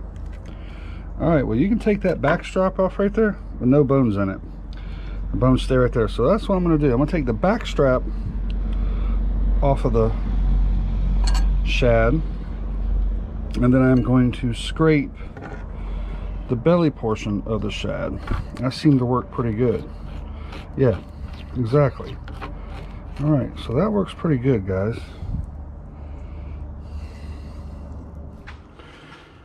Show you real quick what I did with the other ones that I caught. This is my bait freezer. Yes, I have a freezer totally designated for bait. So what we did is we vacuum sealed some of these big shad that we caught. And we're going to use these for shark bait, crab bait, catfish bait. I'm pretty sure offshore, like the red snapper and stuff, put a chunk of that down, kind of be like a herring. So we got some bait. We also got a whole bunch of ladyfish in here. I got this freezer absolutely stacked with bait for sharks, offshore, catfish, crab, everything. All right, y'all, we're in the kitchen and we have our American shad pieces here, which these were kind of smaller shad. They do get quite bigger, and I think you'd get a lot more meat off them if they were bigger pieces. But I'm gonna go ahead and cut a couple of these up. No bones in that. I'll put this in my house archery. Might be a little bones left on that right there. Yep. Like that. Cut this piece. Put it right there. And this is our back strap from the shad. Right there. So we're going to put those in there. And we're going to coat those with our house archery. And this is the back strap pieces. We're going to deep fry these. That's about my favorite way to try fish. If I can like it fried, I'll try it different ways later. But this is always my go-to with any fish. Is the first thing to do with it is fry it. All right, so we got that. That's our back strap. And here we have what we scraped with a spoon. So what I'm gonna do is I'm just gonna grab some clumps of this. I'm just gonna press it together, make a ball. Okay, just like that. And we're just going to bread that.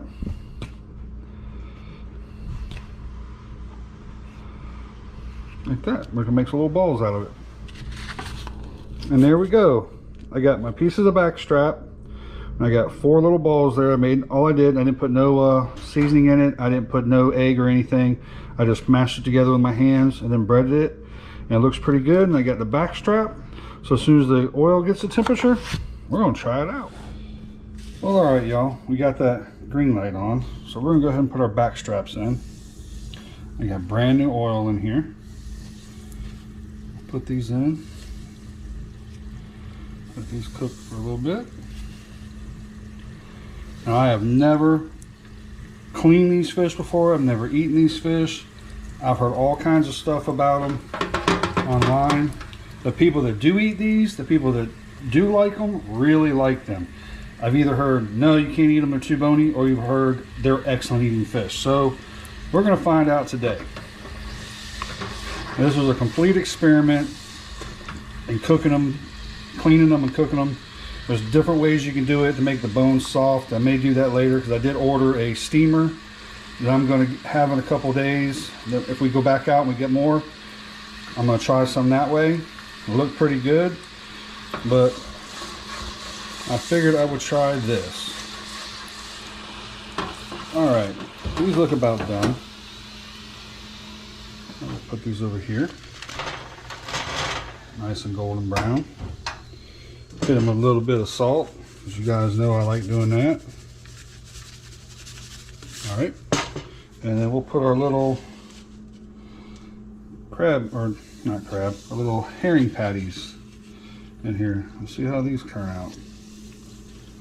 And all I did, I didn't use no egg or no nothing. I just mashed them together, hoping they'll stay together. They're not as sticky as ladyfish is, so I'm not sure if it'll hold up like ladyfish does when you do that. But it seems to be doing okay. We will see. All right, y'all. Here we go. Here's our patties. They look pretty good. We'll try these out real quick. They don't look bad at all. They really don't. Put a little bit of salt on them. And we're going to try these out. Let them cool off a little bit because I burn my tongue all the time eating fish right out of the fryer. There you go, y'all. And there is some American shad patties and some American shad backstrap. Well, all right, y'all. We got our American shad done, so I'm gonna try a backstrap here. Try that real quick.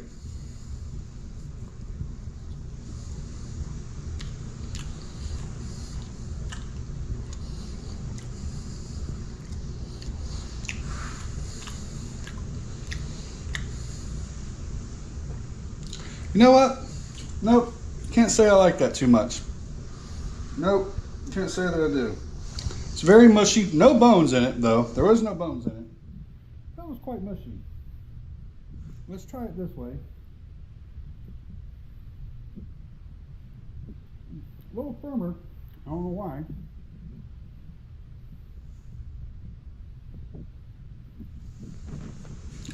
Nah. Nope. Not for me. People that do like American shad. Alright guys, I got my bonita right here. And we're going to do two things with this.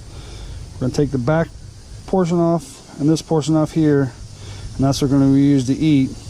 But then we're going to take this whole belly portion here. And that's what I'm going to make my strips out of to troll with tomorrow. Basically, we're just going to cut right here. Go all the way down. We'll come along this back right here. And we're going to come straight right here, make a cut. Just like that.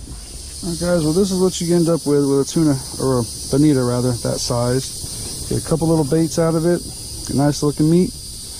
Well, I'll see you guys in the kitchen. Alright guys, we're at the grill here. Got my iron skillet in the grill already, getting hot. And I got my bonita fillets right here. And what we're going to do is put a little bit of steak seasoning on them. Just like this. Put any seasoning you want on them.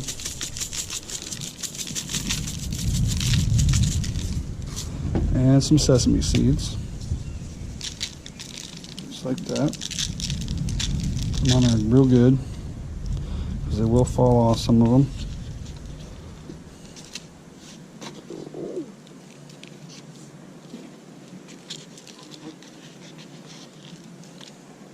And basically what we're going to do with this is we're just going to sear them real quick, real fast.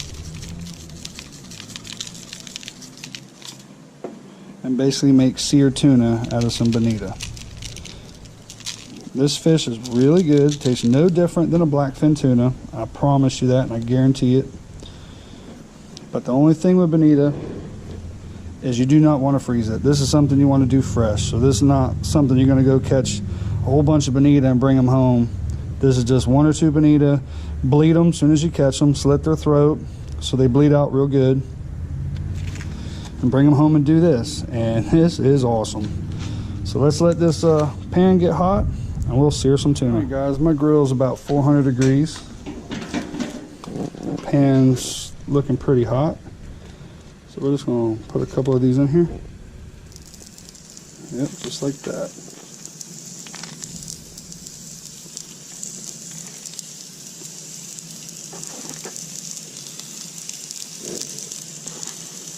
Alrighty. Let's let these sear real good. We'll flip them over and they should be done. Alright guys, well, we're going to flip them over. They've been searing for about a minute.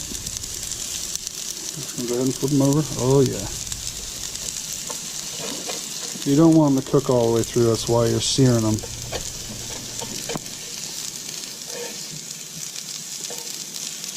Oh, come on. There you go.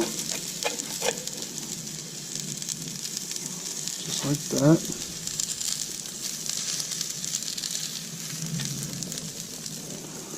Alright, we'll let that sear a little bit on that side. And they should be ready. Alright guys, they should be done. Hopefully they're not too overcooked. Nope, they should be really good. Should still be raw in the middle.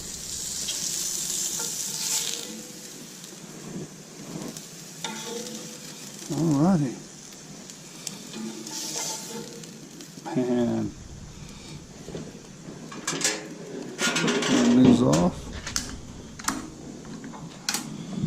Alright guys, look at that. Tell me that does not look good. And you would not believe the smell. It smells so good, that's not even funny. Well, hey guys, I hope you enjoyed this video. And catch and cook, or trash fish or treasure for bonita, which is actually a really good fish. We got some seared bonita right here. I'll try this real quick with soy sauce right here. Try it.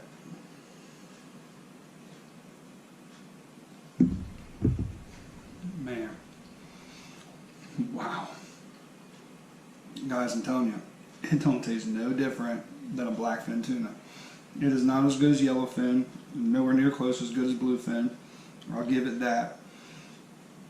But that's sushi grade. That's excellent. And speaking of sushi, I actually have a couple pieces right here. Look at that, raw. I'm just gonna dip it in my soy sauce.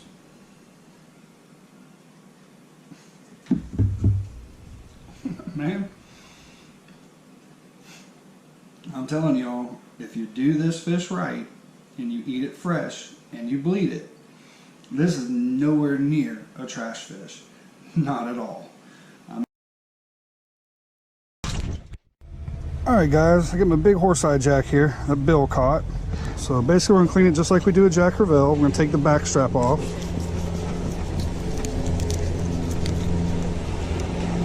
Just like this. They're going to be making all kinds of noise.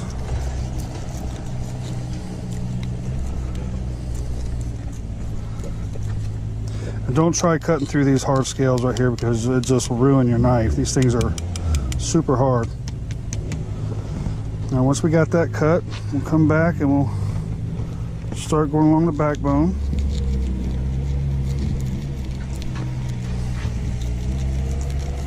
Just like this. And just run that knife along that backbone.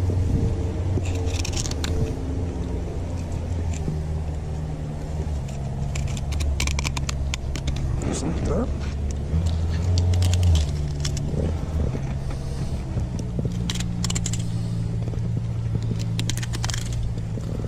This whole back strap should come right off.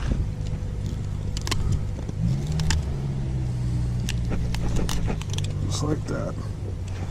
Here we go, we got that big back strap. About where this fin is, make another incision, make another cut. And we'll cut on the other side of this hard scales here, their tail scales. Flip them around. Let's cut along that backbone.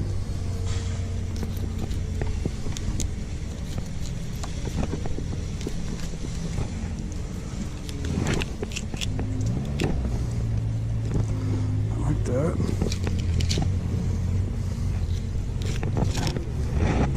Good, and we'll get that little piece off. Alright guys, I got all my strips of meat off the fish. So we're going to go ahead and start skinning them and getting them prepared to cook. So just going to take that off like that. Try to leave as much of that dark meat on the skin as you can, because the dark meat is what makes fish taste so bad.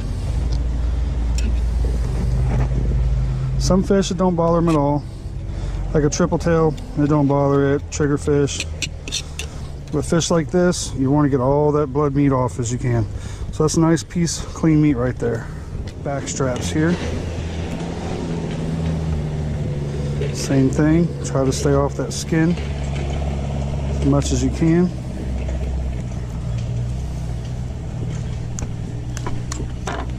There we go. All the dark meat's on the skin for the most part. Still got a lot up here though, and that's really easy to do.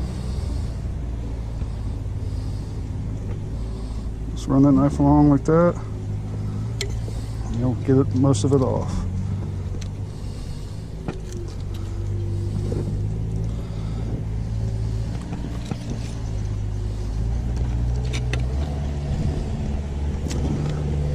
Same thing right here.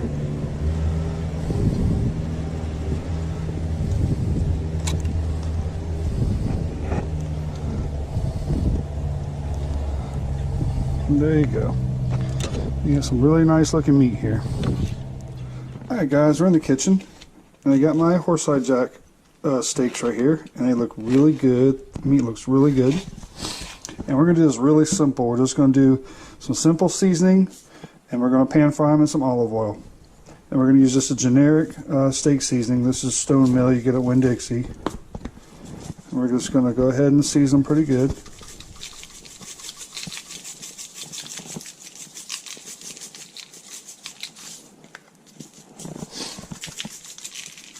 I'm going to do both sides.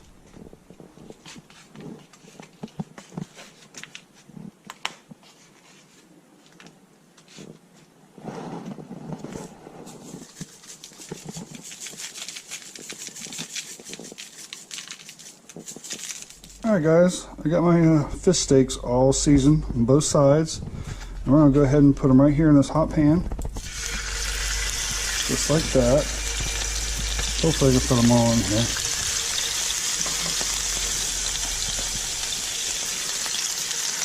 Don't look like I can. Alright, well, let's see. Hold on now. I'll get it in there. There we go. I'm going to let these cook about 3 or 4 minutes each side, and we'll see how they turn out. Man, I wish I could tell you guys how good this smells. Wish we had smell-o-vision. This smells outstanding. It's looking pretty good too. Alright guys, I'm going to go ahead and flip them over. Oh man, looking good.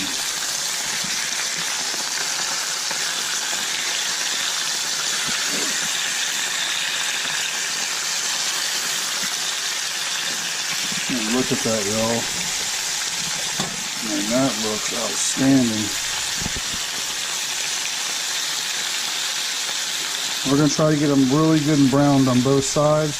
These are pretty thick steaks, and this is a pretty meaty fish, very firm textured fish. So this might take a couple more minutes per side, but they're looking good. Alright guys, we're going to flip them over again. There we go. Yeah, this is turning out nice. I don't know if you guys have ever pan-seared tuna steaks before, but this smells a lot like that, which is a little shocking to me. I mean, the meat does kind of resemble tuna in a way, but I'm really curious to try this out. I've never eaten a horseside jack this big, so this is a new venture for me. Alright guys, they are done. Go ahead and take these out real quick.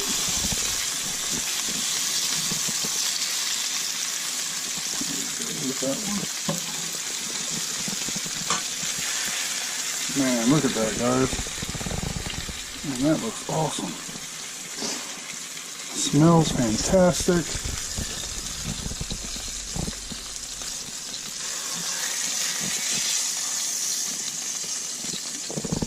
I mean, look at that, guys. Holy moly.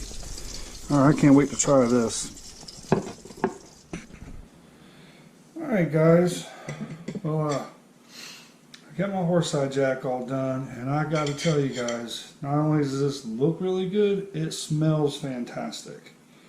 And you can see, it was a dark meat fish, but after you cook it, the meat kind of turns white.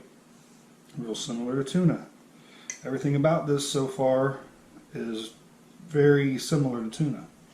The color of the meat, the smell, the way it looks. So here it goes, guys. This is my first time eating a large horseside jack.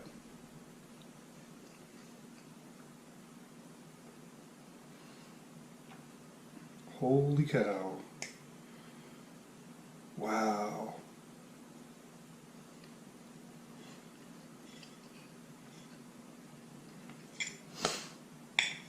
You guys are not going to believe me here, but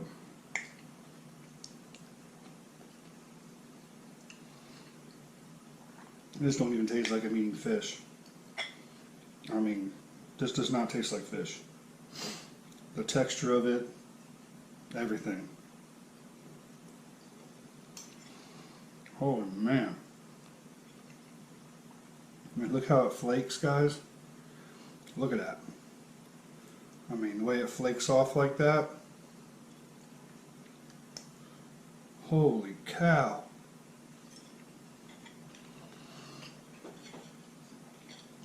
Wow. Alright, y'all. Here we go. We got our 2 catfish. We're going to fillet them up real quick. Alright, y'all. We got our catfish here. Making a incision right here behind the ribs. This is how I clean my catfish, fresh water, whatever. Nice little fillet. Okay, they are a little bloody, y'all. I've never eaten one of these. I've never cleaned one. But it's a catfish, so I don't mind telling you, dude. These things stink. They stink. Alright, so we're gonna skin it. Let's see here. Alright, well, there's our catfish fillet. I am not totally on board with this. But as Victor always says on land shark fishing, there's no trash fish, just trash cooks. So, alright guys, well there is my catfish fillets, nuggets, whatsoever. Kind of a bloody fish in my opinion. A lot more bloodier than sail cats or freshwater cats. Got a lot bigger bloodline, but we're gonna try it out. We're gonna check it out.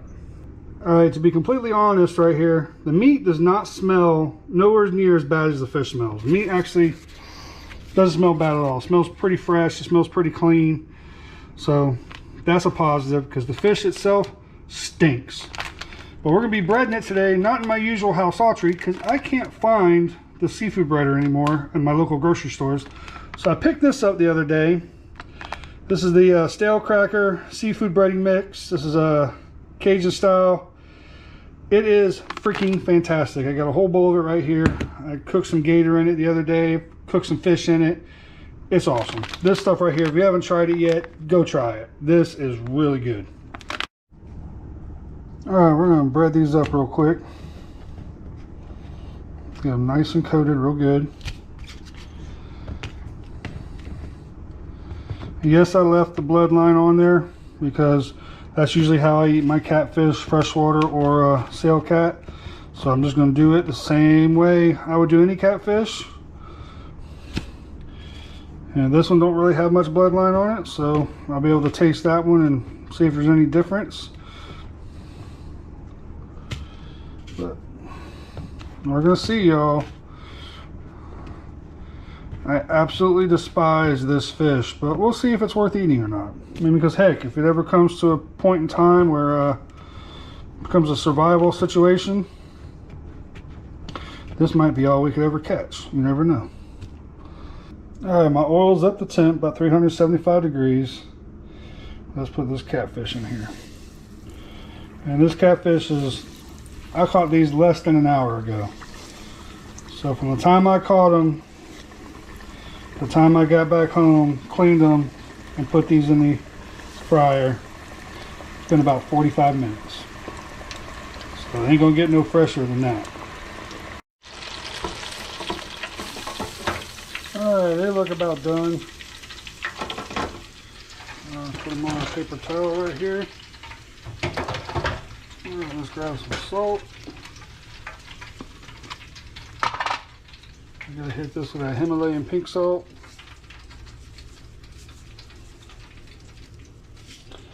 Alright, let that cool off. Yeah, we'll give it a try. It don't smell bad. It looks like fresh catfish. It looks like fried catfish. It smells like fried catfish. Well, okay. Moment of truth. Still a little hot, but don't look too bad. Alright, y'all. So many of y'all in the comment section have told me that I am messing up bad when I throw this fish back. But if you watch my channel, you know I hate hardhead catfish. I can't stand them. They're the most despised fish here in Florida. Nobody that I know likes them or even would ever do this. But so many of you all reached out to me and begged me to at least try it. And one guy said, how can I say something's not good unless I've tried it? So I'm gonna try it. If I die, please tell my wife that I love her and my kids. But here we go.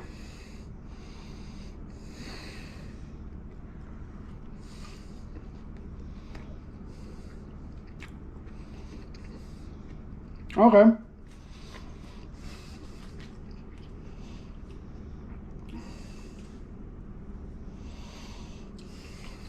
All right.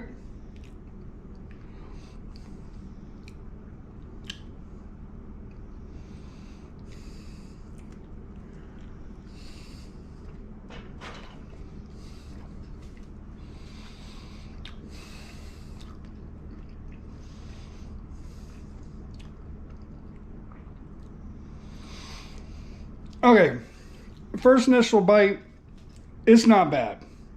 It's not great, but it's not bad. But you do have a little bit of a not so awesome aftertaste. That I don't get an aftertaste after I eat any fish. That's the only fish I've ever eaten in my life that there is like an aftertaste.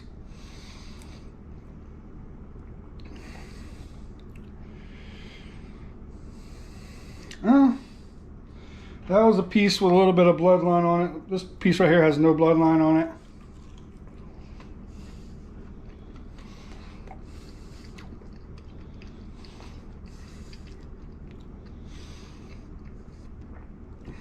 Okay, it's not bad.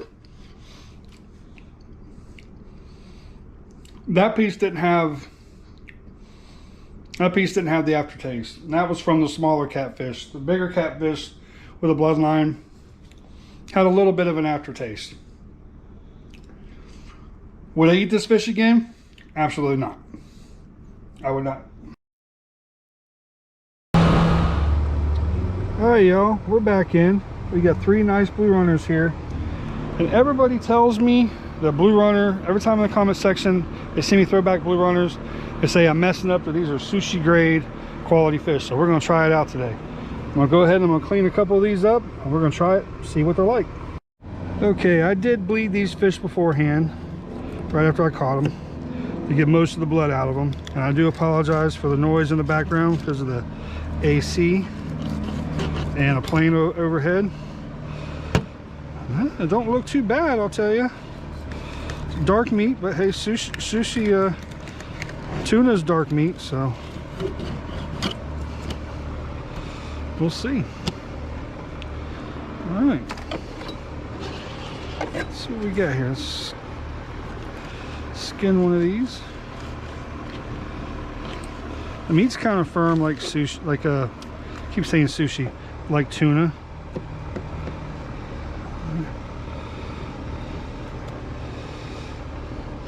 A lot of red meat on that. I don't know how that's going to be, y'all. I really don't. But you know what? I'll try to trim it up the best I can, and we'll see.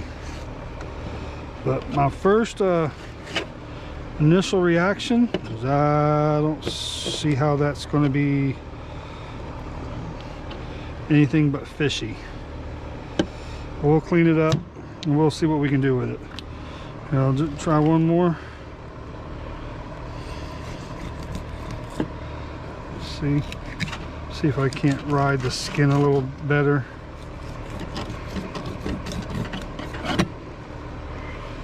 This meat looks a little better, a little brighter. Okay, let's see if I can't ride the skin a little bit like that. All right.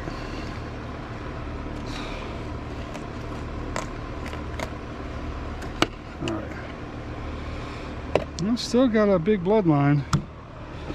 I left a lot of that on there. Well, we'll see, y'all. We'll see.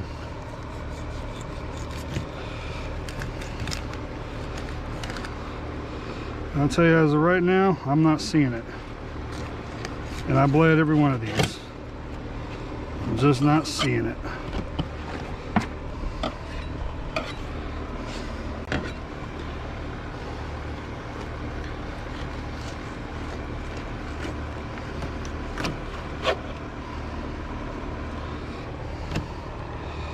Just not seeing it. We'll give it a shot. We will. All right, y'all. I'm gonna clean up some of this blood meat. After you clean it all off, that does not look bad at all. You don't get a whole lot, to be honest with you, but you do get a little bit. So there might be some potential here.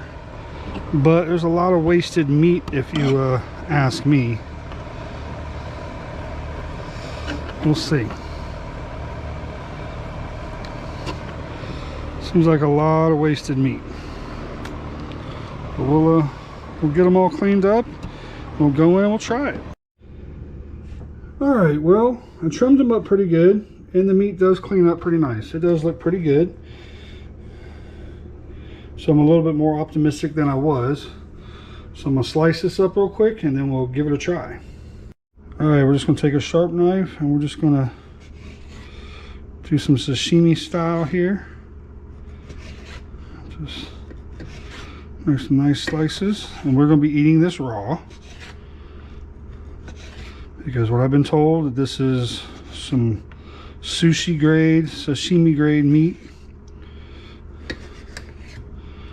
So we're gonna try it. All right.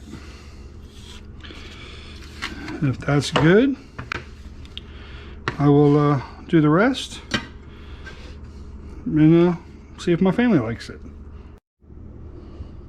All right, y'all. I got some soy sauce, so we'll just take a little piece.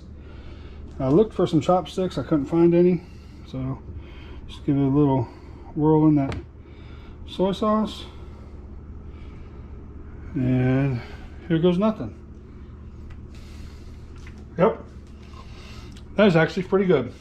Holy cow. Oh man, wow, that is fantastic. That is absolutely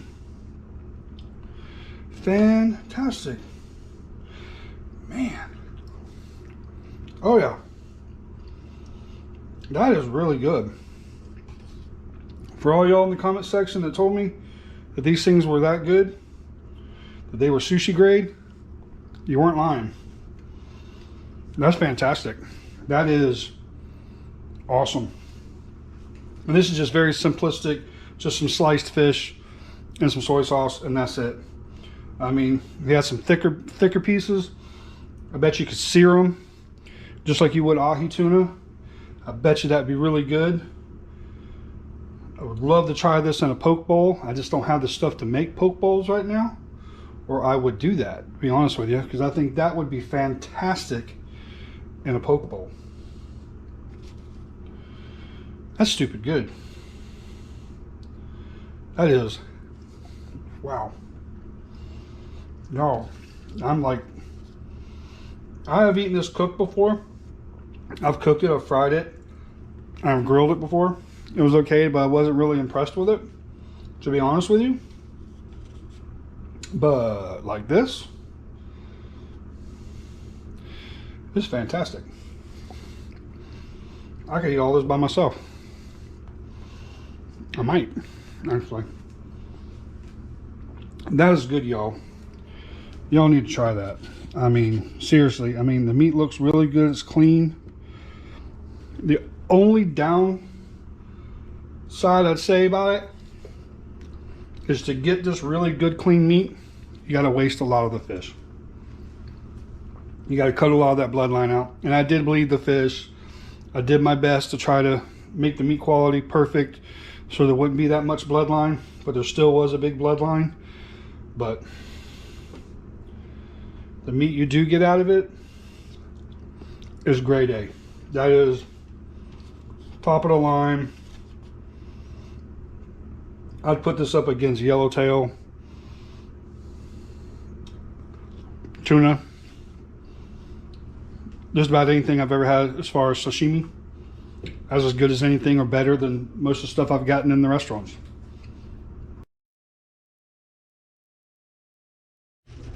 All right, y'all. I couldn't stand it, so I'm gonna try searing it.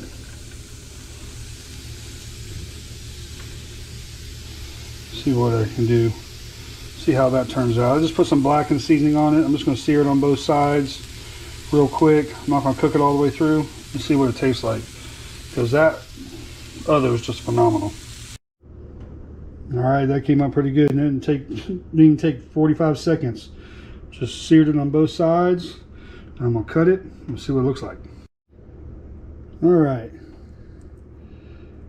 there we go. I got a nice seared piece. Tell you what, that looks fantastic, y'all. Oh my goodness. Oh, that just brought it up a notch, like a whole notch. That is awesome. Wow. That, oh. All right, this is a damn good fish, y'all. Damn good fish.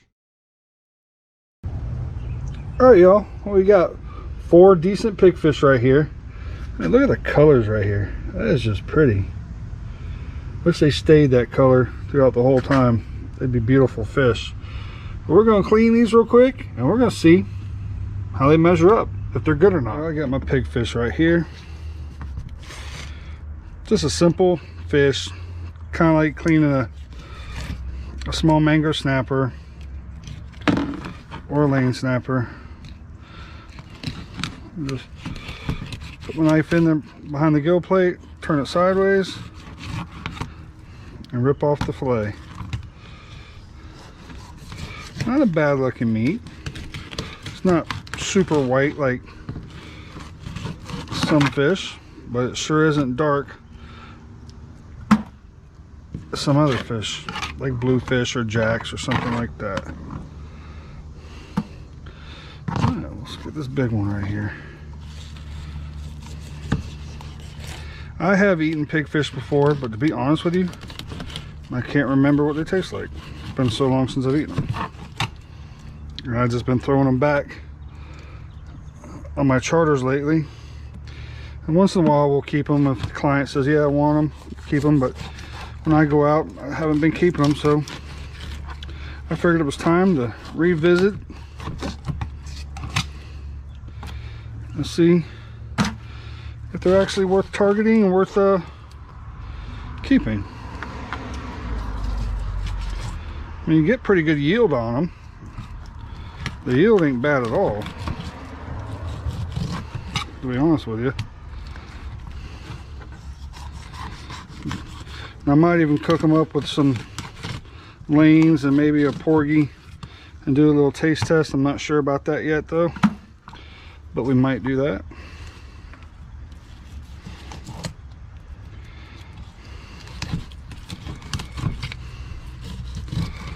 That's quite a lot of fillets for just 4 fish, especially 4 smaller fish.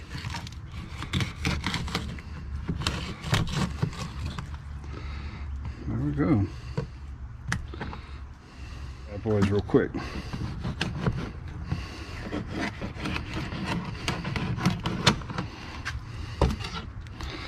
All right.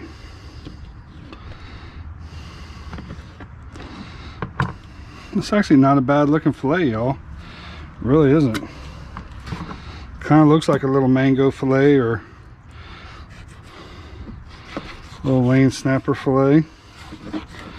And pigfish are in the grunt family, and grunts are good to eat. A lot of people eat grunts. A lot of people target grunts.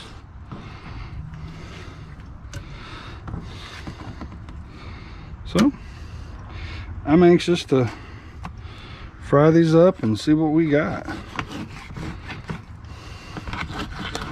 And they're not a hard fish to clean, and you get quite a bit of meat off this fish, to be honest with you. It's not bad at all. Okay, y'all, well, there's our pigfish fillets. Not bad looking. Not a bad looking meat at all. I have seen much worse, and I've gotten much less off fish of the same size. See you guys in the kitchen. Alright y'all, I'm in the kitchen.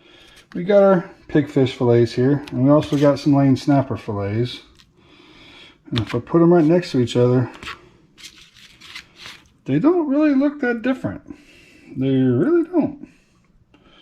Very similar. So we're going to cook these up. We're also going to cook some of those up because we didn't have enough of this to feed everybody. And we'll do a little taste test between the two. Alright, we're going to take our fillets right here. I'm not going to use no egg wash or anything like that. We're just going to take the fillets, put them in my house archery right here. There we go. So they're right there. We're not going to cut these into chunks or nothing. We're just going to do the whole fillets because they're kind of small. So there we go.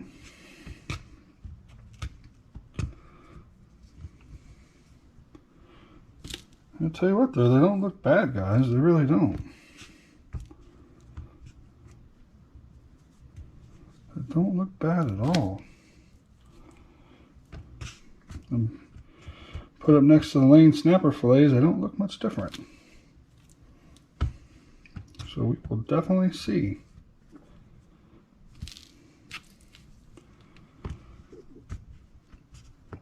Alright, well, wait for my oil to get hot, and I'm going to bread up those lane snapper fillets, and then we'll get cooking, y'all. Alright, y'all, got that green light. So let's put these pigfish fillets in here. I'm going to put them all in here.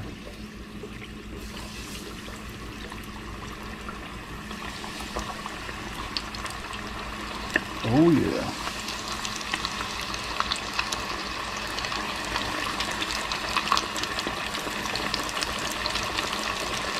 There you go, y'all.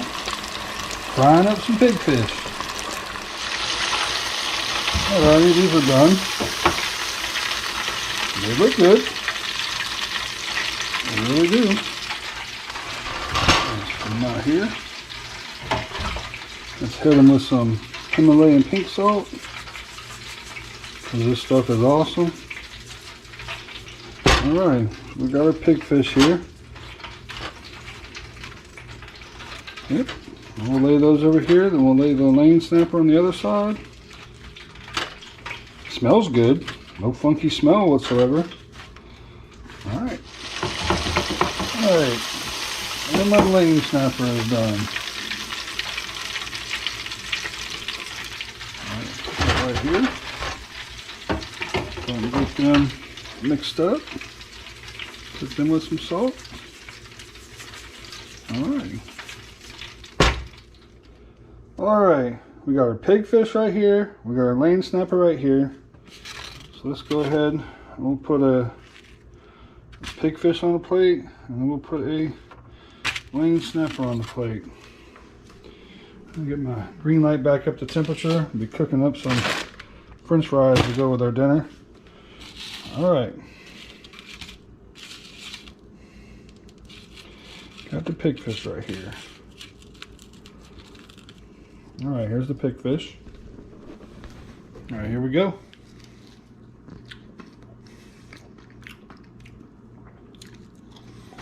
Okay. Alright. That's a good fish. That is really good.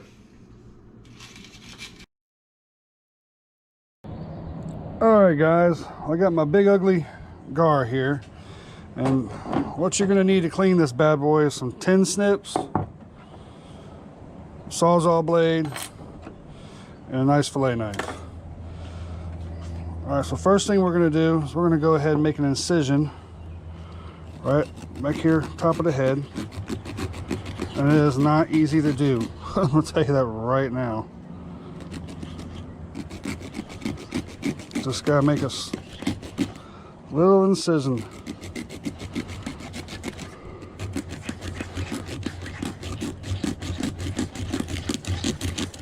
There we go. We got it started right there. All right. Just enough so we can get this bad boy in here. And we're going to cut him down.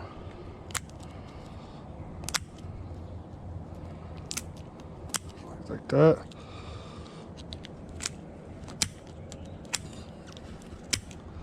All the way down.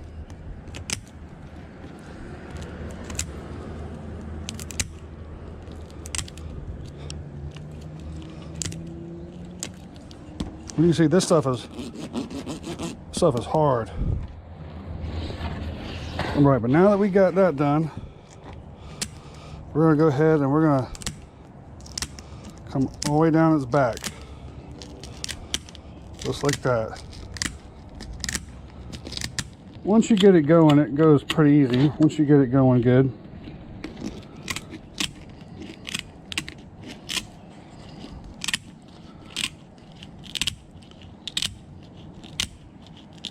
Alright, now once you got it cut all the way down, then you're going to start coming here and you're going to start peeling it back. Just like this.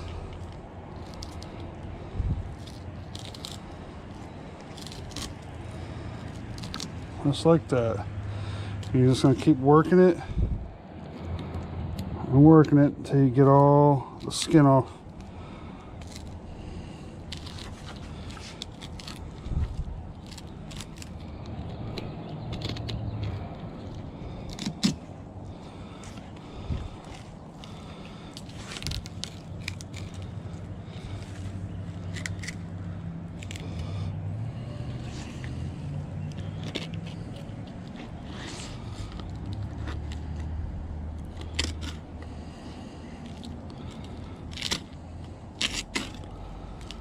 You want to put the tip of that knife right against that skin and just gently go down the side of the meat. Just like that. I'm just using the very tip of my knife.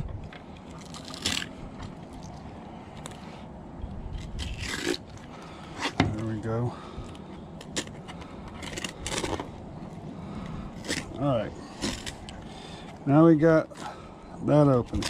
And you got to try very carefully not to open up the belly portion of this fish. So now we're going to go in and we're going to fillet the meat off of the bone.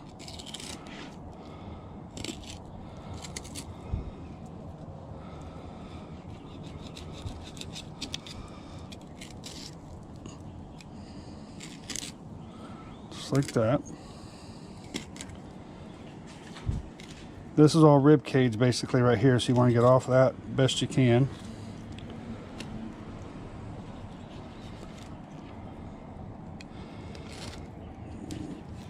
I have not done this in a very long time, so I am no expert cleaning gar. If you're better at this than me, then more power to you.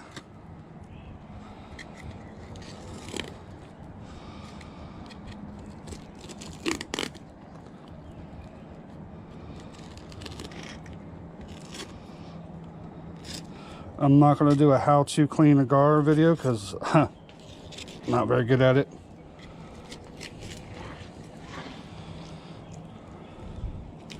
It's a very, very soft meat. There we go. There we go. So that's what we're left with right there, guys. It's nice pieces of gar meat.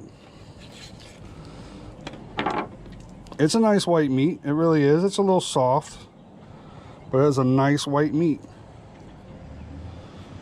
Not a whole bunch of bloodline on it. Got a little bit, but there we go. There's some fresh gar. Alright guys, we're in the kitchen and I got my gar meat here. So I'm just going to cut it in little nuggets. About like that. It's actually a really white meat, but it's kind of soft and kind of sticky in a way, kind of. Which is kind of different. But it's really white. Really white. Very white meat. Right, so I'm going to go ahead and cut all this up in little bite-sized pieces, little chunks. And then we're going to bread it with some house autry. And then we're going to deep fry it and see what we got here. That's very interesting. Very interesting. All right, I'm going to finish cutting all this up and we'll get back to you on the breading process. Okay, I got my house autry in a bowl right here. I'm just going to go ahead and take these little nuggets and we're going to bread it really good. Just basically your typical fried fish. Everything's good fried, right? Well, that's my thought. I'm hoping this is really good. So we're just going to sit here and bread all these up. I'm going to wait for that green light to come on my fryer here. Then we'll get to frying some of this dinosaur fish. That's what I'm calling it, dinosaur fish. All right, I got my green light. So it is time to cook a dinosaur. Here we go.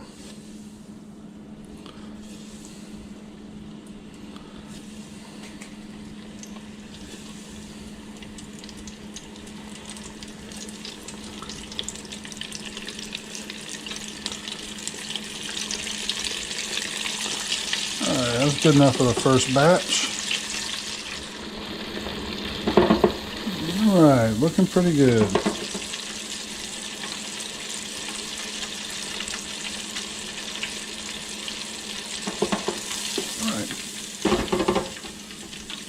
Looks pretty good. Smells like pretty good. Smells like normal fried fish. Now I'm just going to hit it with some salt.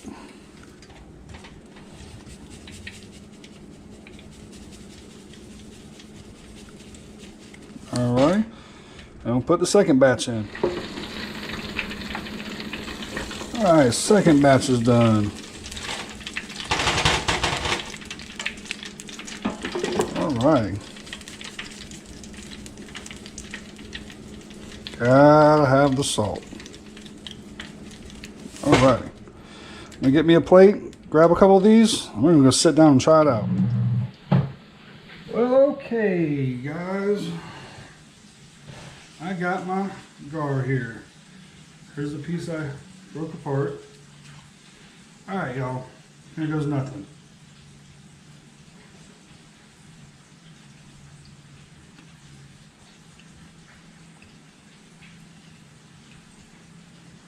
Holy crap. Okay.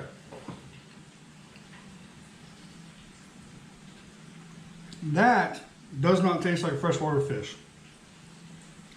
At all. I mean, not even the texture. There's another one opening up. The texture, the flavor.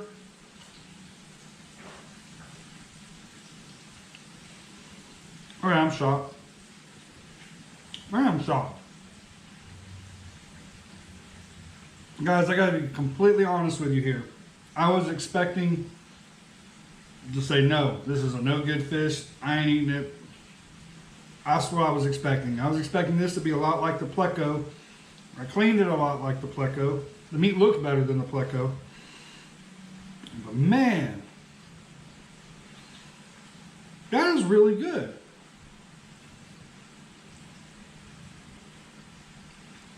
And it does not taste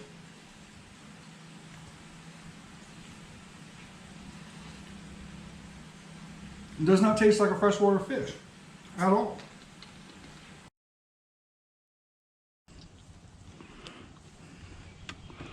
That is the coolest fish right there, man. The catch of the day. Yes, it is. That is a cool fish. So I'm gonna put him in there with the crappie.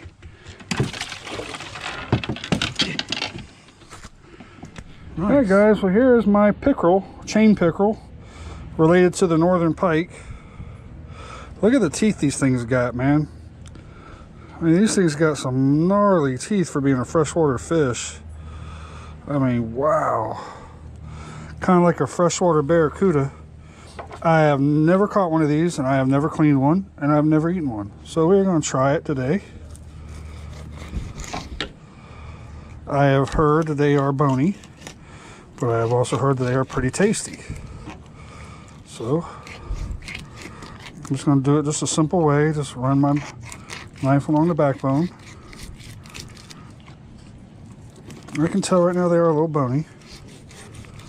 Alright. Nice little fillet. Flip the other side over, do the same thing to the other side.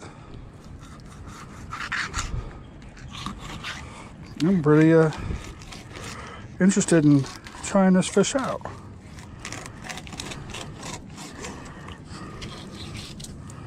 Alright. Fairly easy fish to clean. Wow. Skin this bad boy out. Pretty white meat though. It really is. Skinned real easy. Alright, let's see here.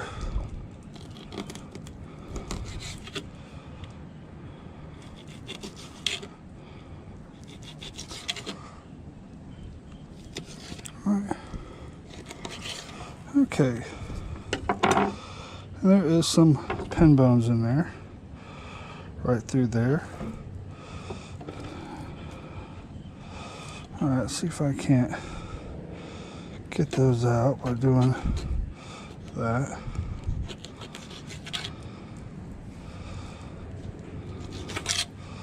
Yeah, there's going to be a little bit of bones in there right in this area. This area right here seems like it's pretty clean of bones. Maybe a little bit in there.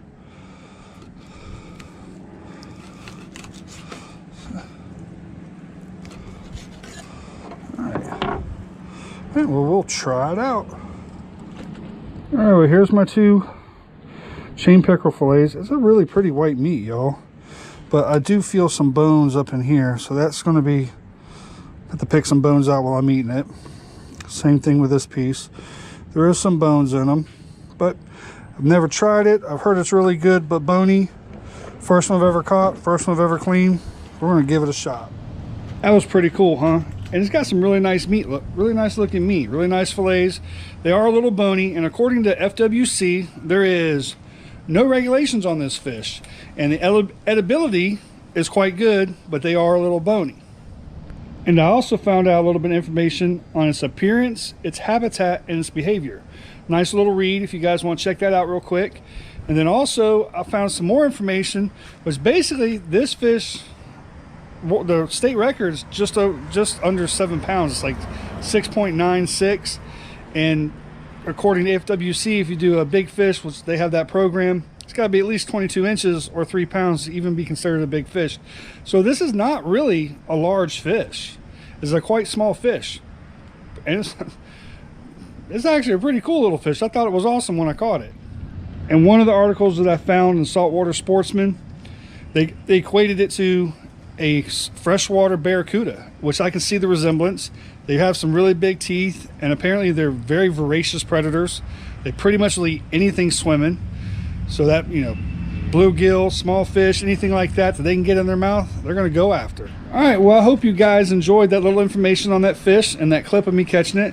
Now we're going to get in the kitchen and we're going to taste this thing, see what it tastes like. I hear it's pretty good. It is bony, and I did see some bones in the meat, but I'm anxious to see what it tastes like.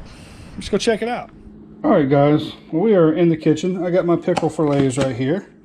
I'm just going to bread them in my house autry, just like that. Just going to do simple fried fish because I'm the only one eating this. I'm just going to taste it, see what it tastes like. I can tell you right now it is going to be bony, but it's got pretty white meat. So I don't mind eating fish with bones. I grew up eating whole bluegill, whole crappie, stuff like that, so I don't mind a little bit of bones. All right, well, I got my green light is already ready because I just fried some fish for a different catch and cook. So we're going to put these pickerel fillets in here. All right, let these cook and we're going to taste it. All right, y'all, well, my pickerel is done, so now we're going to taste it, see what we got here. It's still very, very hot. Very hot. Let's see here. Woo! It was real hot. Very white meat. Wow. Very bony.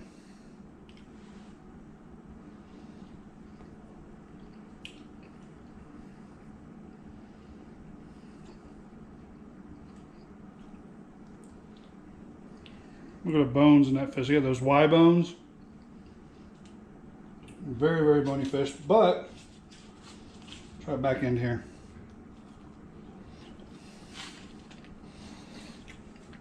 The flavor is good. Very good flavor. Very tasty fish. But just for the fact we got these Y bones, and that's why they call it a Y bone. See, it makes a Y. Just the fact that it has Y bones, I wouldn't eat this fish again. It's way too gonna be bluefish, guys. Alright guys, I got my nice little bluefish here. I'm just gonna clean it real quick. Now I really think bluefish is probably one of the easiest fish to clean. Like that, just flip it over.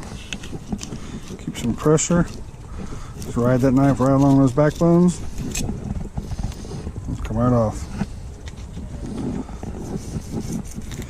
And in my opinion, the key to getting a really good bluefish fillet is keeping them really cold. Really, really cold. There we go. Go ahead and skin it real quick.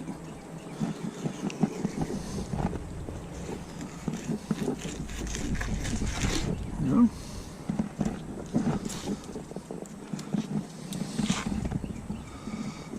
Cut all that out.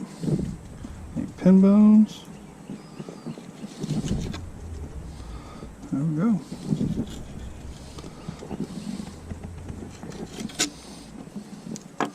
There we go, guys. There's a nice fillet.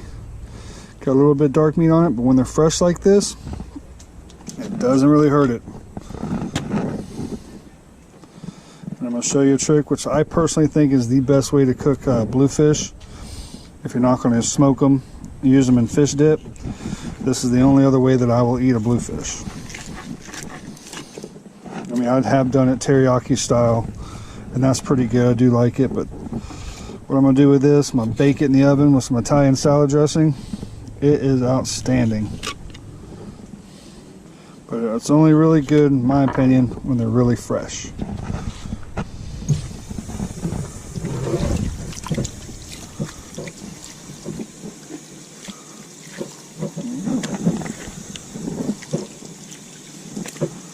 Alright guys, I'll see y'all in the kitchen.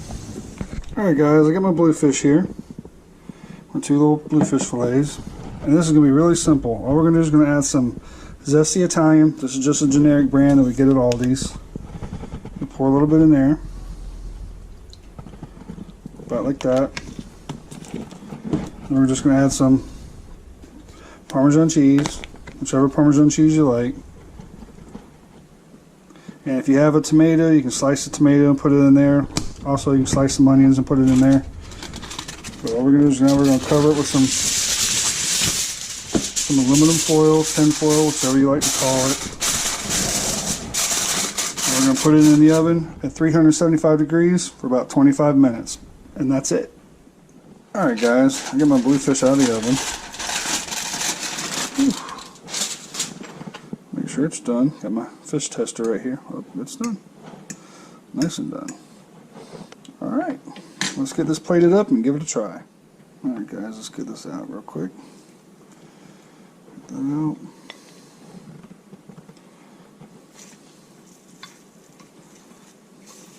Ooh. Any way we can do it, I guess. We'll do it that way. Alright. This looks pretty good. Not too bad. Alright, we'll go give this a shot. Alright, Jetty Rockers. Well, here I am. I got my bluefish right there. Go ahead and take a bite of it. That's what it looks like. Nice. Alright, here we go.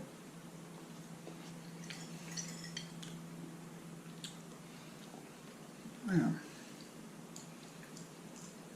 There is nothing wrong with that at all. You know, a lot of people say they don't like bluefish, but if you try it this way fresh, I'm pretty sure you're going to like it. Absolutely nothing wrong with that. Nothing at all.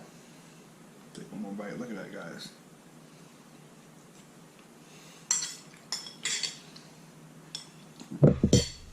There's nothing wrong with it. I mean, there we go. And there we go. There's a parrotfish. You can see the price right there. From Indonesia. Never eaten parrotfish. I'm really curious to try it. Let's see if we can find some smaller ones. There's another real big one. Some other ones. Pretty expensive fish, actually. Let's see what other kind of stuff they got here. They got full wild caught red snapper from Venezuela. Some lane snapper. Here we got some grouper. Yeah, we got some cool stuff in here. Got some yellowtail snapper. Some mackerels. What's this? Milkfish, and some pompano from China. A little bit different shape on that pompano. Pretty cool looking fish though. Alright, Jetty Rockers, well I got my parrotfish here. Kind of a cool little fish. It's got these crazy teeth on him. Got these little horns that come out on the side of its mouth. Look at that. Pretty crazy. Well, they've already scaled it. This fish has been pre-scaled. Still kind of frozen, so hopefully I can fillet it. But we're going to go ahead and just come across here, make an incision, just like that.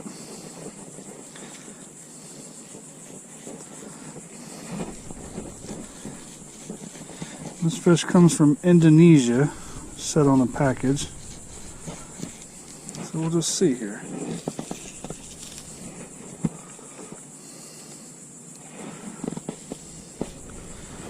Play it just like I do any other fish.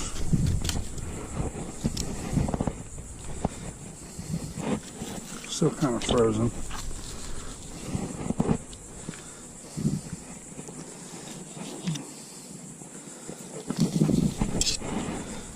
Alright. The other side here. First time I've tried to fillet a fish that's kind of frozen.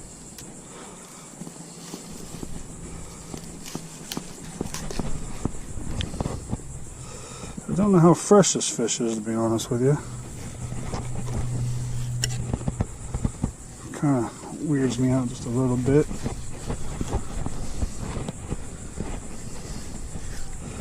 If I don't like it, I won't eat it. I promise you that. Alright. Looks like the fish was shot.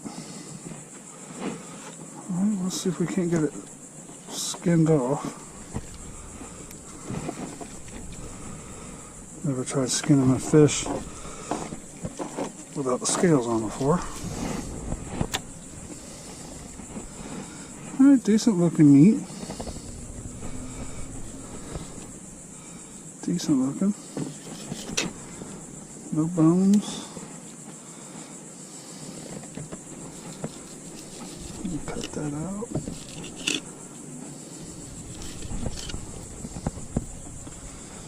Alright, so it's fairly decent looking fillet. Kind of interested to see what this is going to be like. Alright guys, here's our parrotfish fillets. It's kind of a strange looking meat. It's got some big flakes in it, so that's interesting. But we're just going to cut them in some little chunks here. About like that. Kind of has a spadefish or triggerfish type look and feel to it. So we'll see. We'll see. This will probably cure me of ever wanting to buy store-bought fish again. Probably.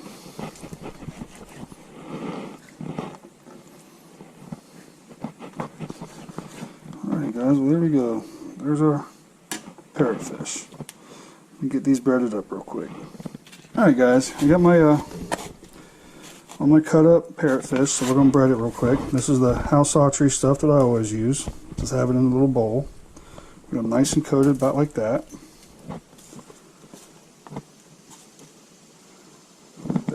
And we're just going to wait to get the green light on our fryer. Here, our little fry daddy. And we're going to fry some fish. And hopefully it's good. We will see. Just doing a little taste test here. Alright guys, well we got a green light on the fryer, so we're going to put all our parrotfish in here real quick.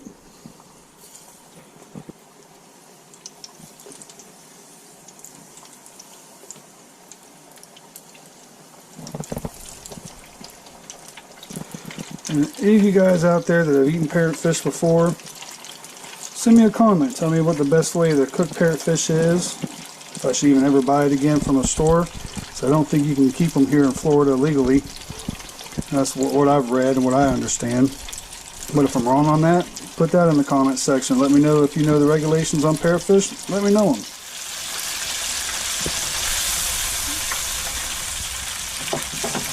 Man, that's looking good. Really good.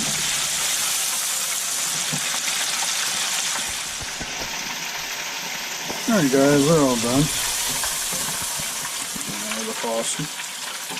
Put them in here. Alright. We'll salt them down. Just regular old salt. There we go. That looks pretty good, guys. Nice white looking fish. Very curious. Very curious. Alright, Jetty Rockers, I'm going to get my parrotfish on here. Pretty good. Got a couple pieces. Hopefully it's really good. Alright, I'm going to go sit on the couch and give this a taste. Alright, Jetty Rockers, I'm on the couch here and I got my parrotfish right here. So, here goes nothing, guys. Let's try this out. Smells good.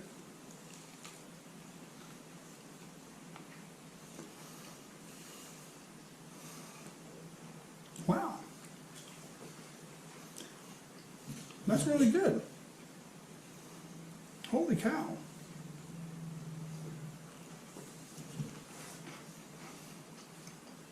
I gotta be honest with you. I was really not expecting this to be good. I really wasn't. Because the way it was packaged, you know, you can tell that it wasn't really taken care of very well. It was already scaled when I thawed it out. I don't know, it was just wasn't expecting it to be this good, to be honest with you. And look at the meat on that. It tastes, if